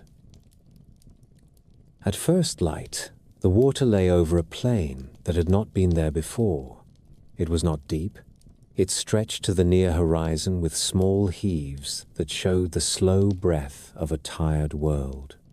Pieces of walls stood like teeth in the gums of a drowned jaw, and then fell and were gone.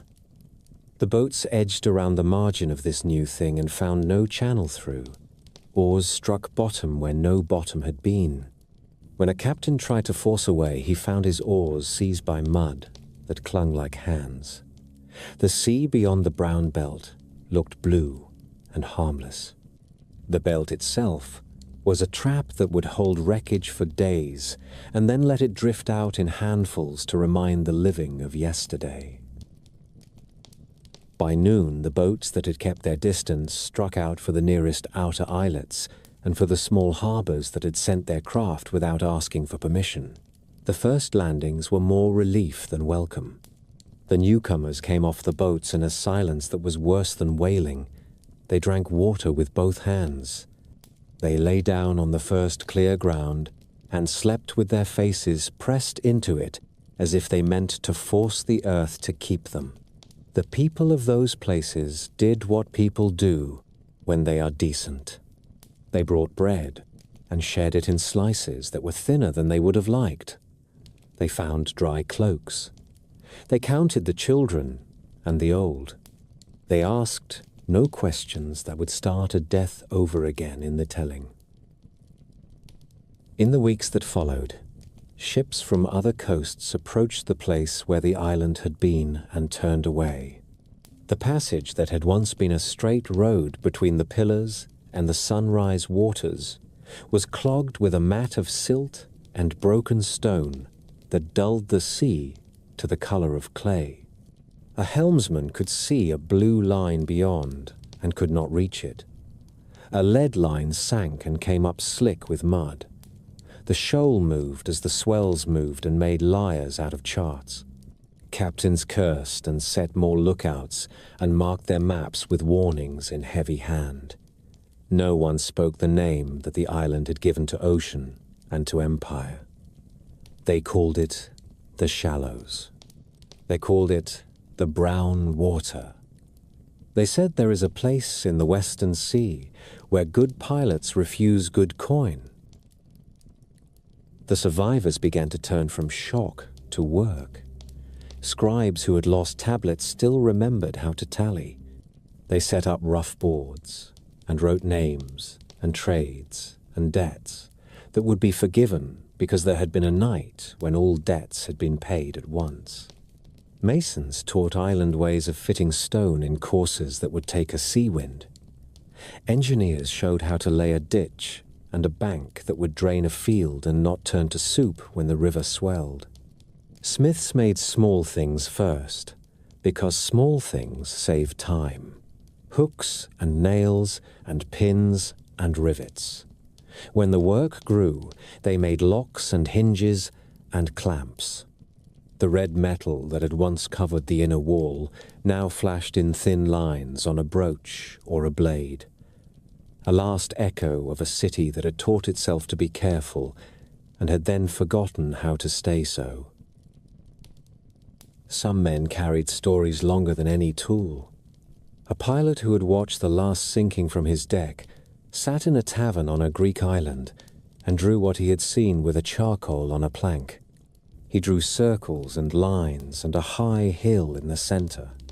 He drew bridges and a canal and a great gate with plates that shone. He pushed the plank away and said that a man who tries to hold the sea learns what the sea thinks of hands. A priest told a clerk in a river city that the pillar had gone down ringing like a bell.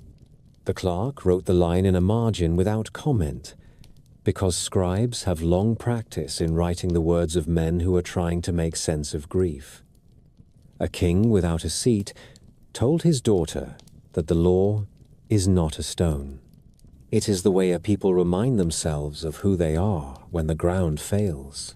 She nodded because children who listen to such words grow up into people who go on. In time, the new coasts learned to set their own rules for the belt of brown water. Captains brought soundings from the edge and argued in market talk about whether the line moved with the season. Fishermen warned young men against the temptation to hunt the shoal for lost metal. Good boats were lost to greed. A shrine rose on a headland where the last bright plates sometimes showed at sunset like the fins of a red fish no one had ever seen before. People left a handful of grain there when they had enough to leave any gift at all. They said it was not to feed a god, it was to feed their own memory. So Atlantis passed from place to story. The earth turned on the night it chose, and the sea finished the work by morning. The city that had been a circle became a stain on a chart, and then a caution on a pilot's tongue. The people who had been Atlanteans became farmers and sailors of other coasts. They built with the habits they could carry. They spoke their names over new cradles. They told their children that a good wall shines when it is clean, and that the shine is only a sign. The strength lies in the stone and in the hand that keeps it true. The story did not drown with the city. It changed into voices and set out across the water in the mouths of sailors who had seen the mud belt with their own eyes, and in the memories of families who learned to live under other hills. A pilot drew circles on a tavern table with a wet finger and told a fisherman that somewhere beyond the pillars there had been a harbor with rings of water and rings of stone. A priest laid a small figure of a sea god on a new altar far from home and whispered a prayer for the pillar that had rung like a bell when it fell. A girl who had slept on a boat that night grew old and told her children that order kept a people alive and that pride drew the sea into a city like a knife into a sheath. The facts frayed, the shape held. Generations later, a Greek lawgiver went looking for old wisdom in a land that kept good records. Solon sailed to Egypt in the years when he had set Athens in better order and wanted to see how other peoples kept their balance. The priests of the Delta counted their years on temple walls. They had learned to write when Greek towns were still arguing about how to measure a field. In the city of Sais, in the temple of the goddess whom the Greeks took to be Athena, an old priest received Solon and listened while the visitor spoke of floods and fires and the way misfortune burns a library down to ash. The priest smiled at the courtesy and then gave the Greek a lesson meant for a friend. "You Greeks," he said, "are always children. You remember the last catastrophe, never the ones before it. Your cities lose their records to flame and to water, and so your memory never grows old." There in Sai, the priest unfolded a tale that he said came from the oldest lists kept in their halls. Long before the days that any Greek could name, there had been a great island beyond the straits that mark the end of the inner sea. It lay in the ocean where the setting sun sleeps. It was rich and it was strong. Its kings were 10 in number, brothers by ancient descent. Its fields gave more than their share. Its mines yielded a red metal that held its color in sea air. Its city had a ringed harbor and a temple to the sea god where bulls were hunted for the oath. In those years, the island sent its fleets out along the western road and down the coasts of the Middle Sea. It took cities under its protection and then under its heel. It set its hand on the mouths of the river country. It turned its attention at last to the shores of Greece. The priest told Solon that in those far years, a city of Athena had stood against the Western power. It had not yet taken the shape that Solon knew, but it had the same temper. It loved order and measure. It would not bend. Alone among the Greeks, it met the invaders in field and harbor and sent them reeling. It freed the towns that had been seized. It humbled the pride that had come too far east. Then the earth rose, and the sea came in. The western island and the plain around it were swallowed in a single day and night of misfortune. Where a passage had been, there was a shoal of mud that blocked the way for ships that loved deep water. Solon made notes.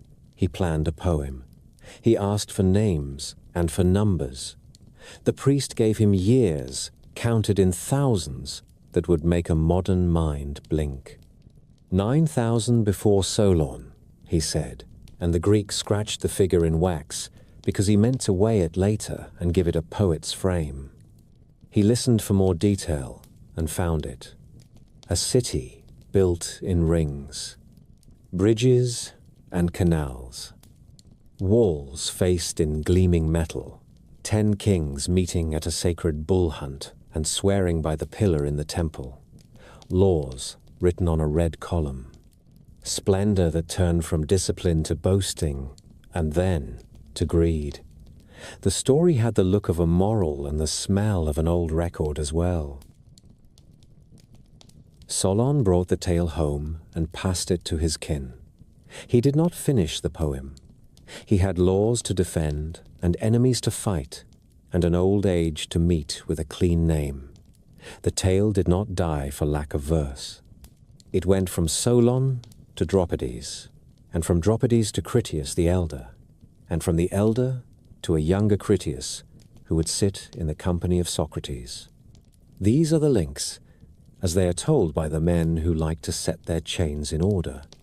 In the time of Plato, in the days when Athens was arguing with itself and with everyone else, the story came to a young man who thought with a clarity that made other men uncomfortable. He had the habit of turning a tale into a mirror and asking what a city sees when it looks at itself. Plato chose to shape the old Egyptian lesson into 2 conversations. He called the first Timaeus, for a philosopher from Italy who spoke about the making of the world and the soul of it. He called the second Critias, for the man who had heard the story in his family and could give it flesh. A setting was laid. Socrates asked for a story that would show the virtues of a well-ordered state. The guests offered one from the distant past. A city of Athena, sober and brave, faced a power that had fallen from its first measure. The details came in a flood that sounds like memory and like invention. A square plain beyond the city, crossed by canals, set 100 stades apart.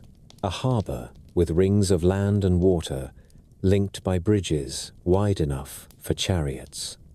Walls clad in bronze and tin, and a red metal that could be polished bright and did not tarnish. A temple to the sea god, where a statue stood in a chariot with horses that climbed a wave. Plato let Critias tell how the 10 kings sat as brothers and judged under laws etched on a red column. He let him describe hunts and feasts and the cold ritual of justice when a king failed the oath. He gave the island prosperity enough to tempt the soul. He had the voice in the dialogue say that the divine portion in the rulers grew thin with the generations and that the human portion swelled. Virtue gave way to appetite, justice to greed. The gods saw this and judged. The earth shook and the sea covered what human pride had built. The first dialogue ends with the world set in order, and with the promise that the tale of the ancient war will be told. The second begins to fulfill that promise. It names the river country as a province under the Western power. It names the shores of Italy as the border of their reach. It gives Athens an old age of excellence before the men in the audience were born. It matches the sweep of an empire with the still strength of a single city. Then the telling breaks. The manuscript that has come down to us stops in mid-line. The sentence remains open, like a door half closed by a sudden wind. No third dialogue survives to bind the tale up with a neat moral. Hermocrates, the fourth voice at the table, never speaks on the page we have.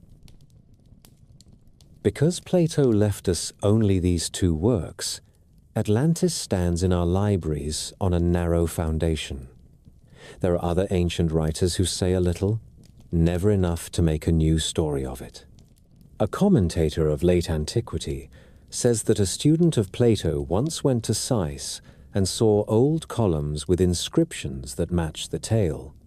A geographer doubts and shrugs.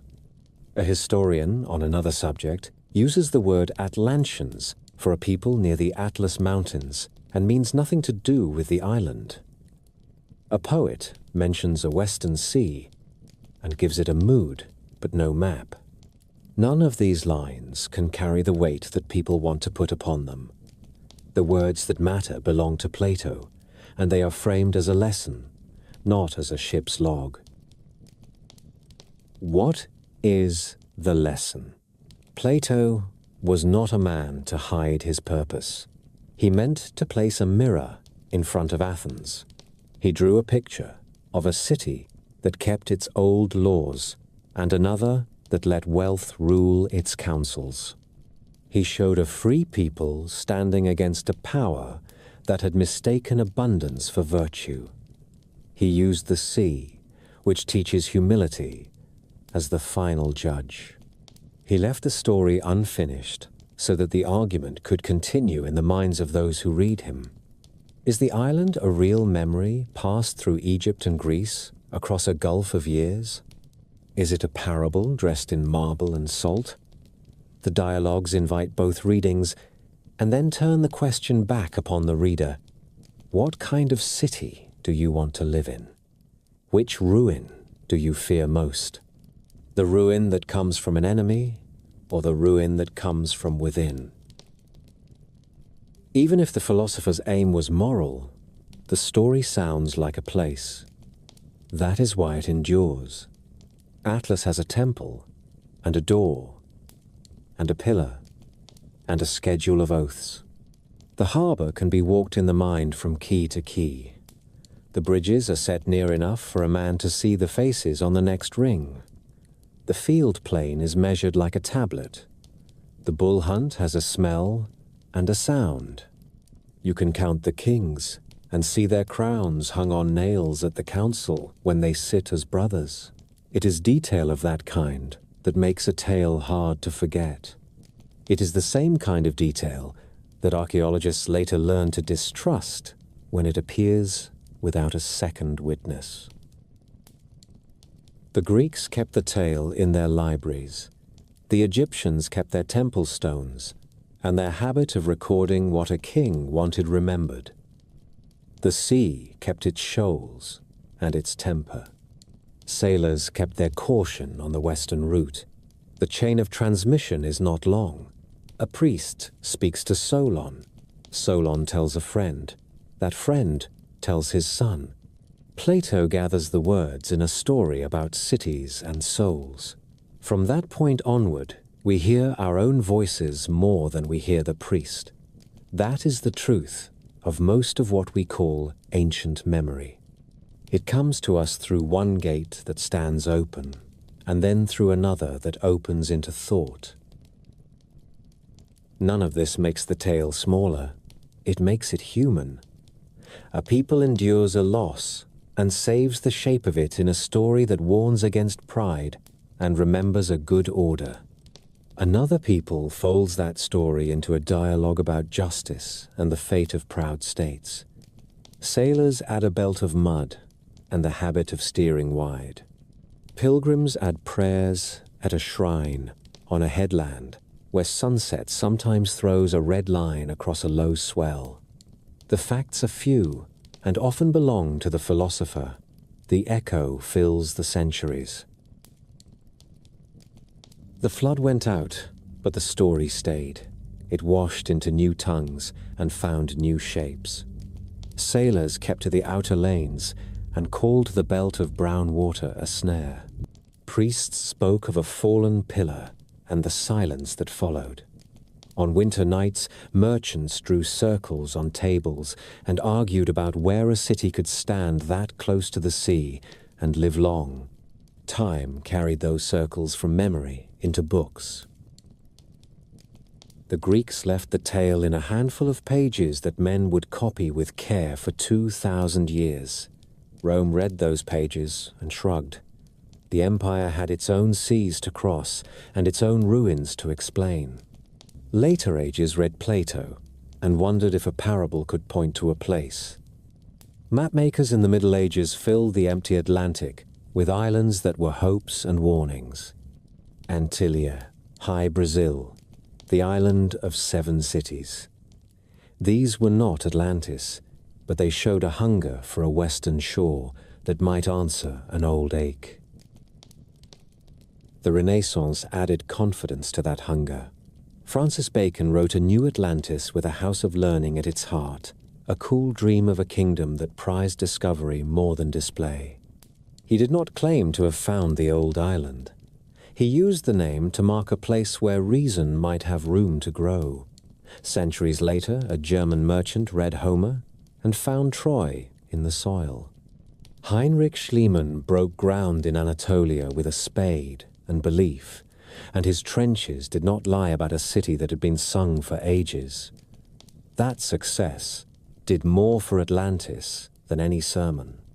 If Troy could rise from a poem, why not Plato's island from a dialogue? In the 19th century, a Minnesota congressman named Ignatius Donnelly wrote a book that gave the old story a new body. He said, Atlantis was the mother of all civilization.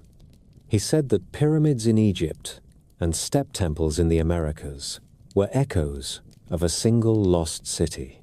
He said that myths of flood came from one catastrophe and one place.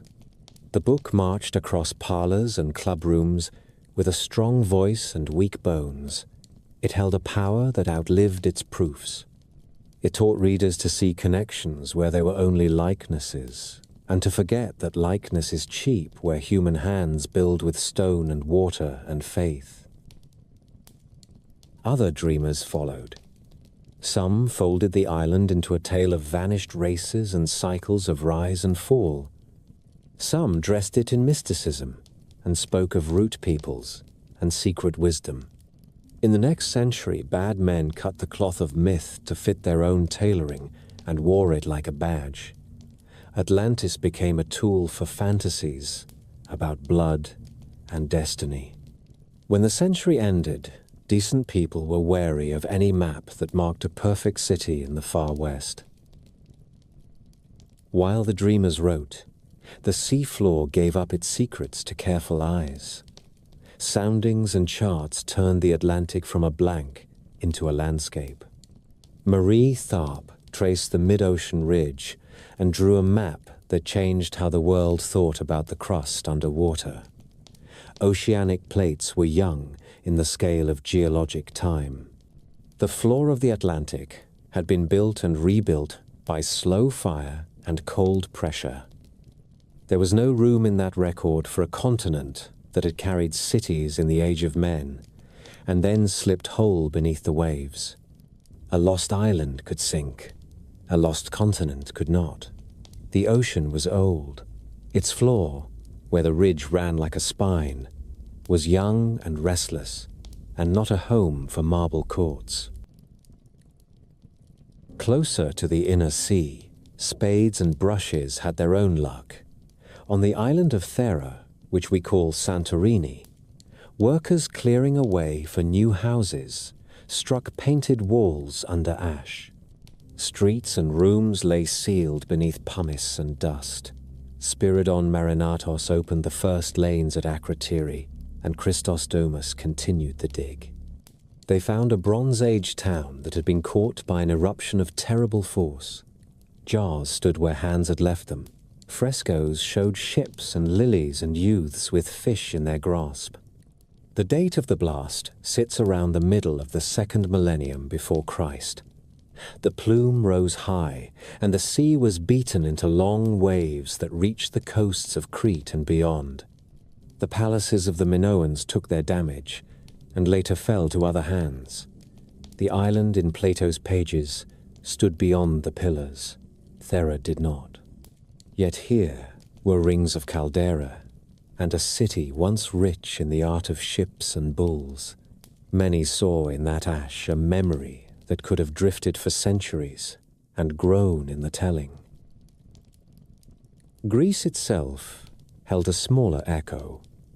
In the year when Plato was a young man, the city of Helic sank into the Gulf of Corinth after a night of earth and water that left survivors standing dumb on a new shore. Writers recorded the loss. Fishermen later said they could see temple columns under clear water when the sea was quiet. In our time, archaeologists found the buried city in the silted plain and traced its streets. A Greek could hear Plato and think of Hellike as much as of any western ocean. Other coasts offered other temptations. In the shallows off Bimini in the Bahamas, divers found a line of flat stones that looked like a road. It became a headline and then a legend. Geologists called it beach rock, split and set by waves and faults and time. Along the Strait of Gibraltar, a French geologist named Jacques Collina-Girard pointed to a bank called Spartel that had stood higher when ice locked up the sea and that now lay below waves west of the straits. He asked if a low island there could have carried a small people and a small pride. The idea had a clean shape. It did not find proof. In the marshes beyond the old mouth of the Guadalquivir, television crews walked on the flats of Doñana and spoke of Tartessos and a city under mud. Local archaeologists shook their heads and went back to their slow work.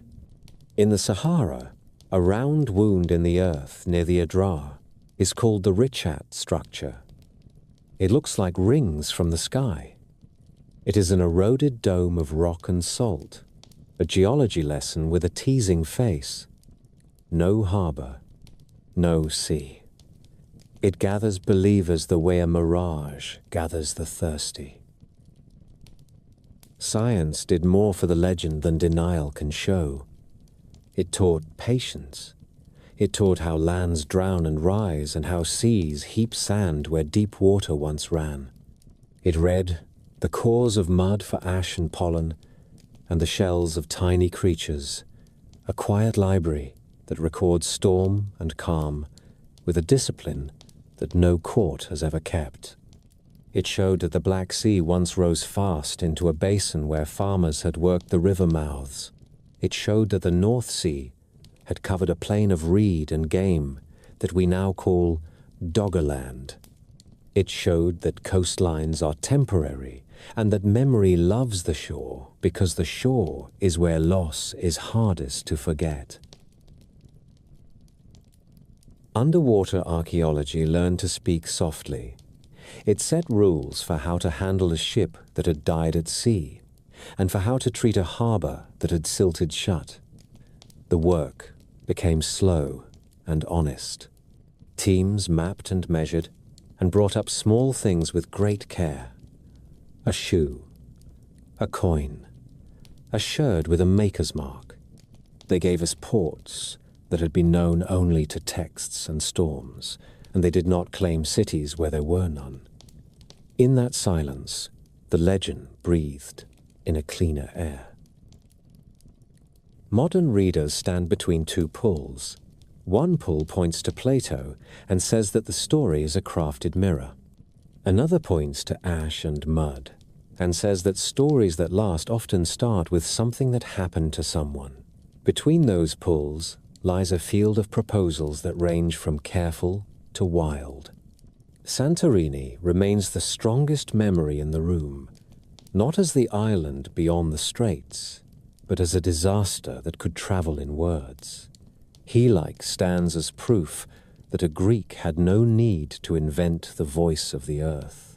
The Atlantic offers shoals and banks that once were higher, and with them the thought that a small people lived where a modern chart now writes the word hazard. None of this gives us a street to walk. All of it gives us the weather of a mind that could hear a priest in sigh and think of home and of warning in the same breath. There is one truth that most careful hands agree upon.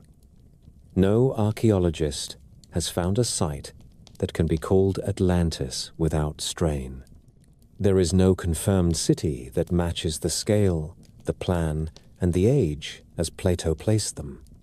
There is no lost continent in the Atlantic for a marble empire to have stood upon. The sea tells us this with basalt and magnetism and a clock that ticks in lava. The island, if it lived at all, was not a continent. It was a story about measure and pride, with details borrowed from ships and quarries and from the way men love to set laws on stone. Yet the old lines still stir us, a ringed harbour, a pillar that held the law, 10 kings who met in a grove and remembered they were brothers, a free city that stood alone, a night when the earth turned. These are hard to forget. They point at our own mirrors. They ask what we do when work turns into display, when order turns into comfort, when fleets show a face that does not match the words. Perhaps that is why Atlantis survives every correction. It is less a place than an instrument. We hold it up to our cities and listen for a false note. So the tale crosses time by changing form. It is a Greek dialogue on a table in the shade. It is a Renaissance island where science is a faith. It is a 19th century promise that one city can explain the world. It is a 20th century chart that says the ocean floor is a book and not a void. It is a trench at Akrotiri where a painter set a ship on a wall and did not know that ash would keep it perfect for 3,000 years. It is a family of refugees who made a shrine on a headland and taught their children to leave a handful of grain when the harvest was good. You can call that memory. You can call it myth. You can call it both without harm. What remains is simple. Pride has a tide. Order can fail if it forgets to keep the bridges in repair. The sea does not bargain. A people that survives is one that can carry its laws in its hands when the ground breaks. That is the last gift of the island that may never have stood in the West. It teaches us how to look at our own shores and count what would float if the world asked us to prove what we love.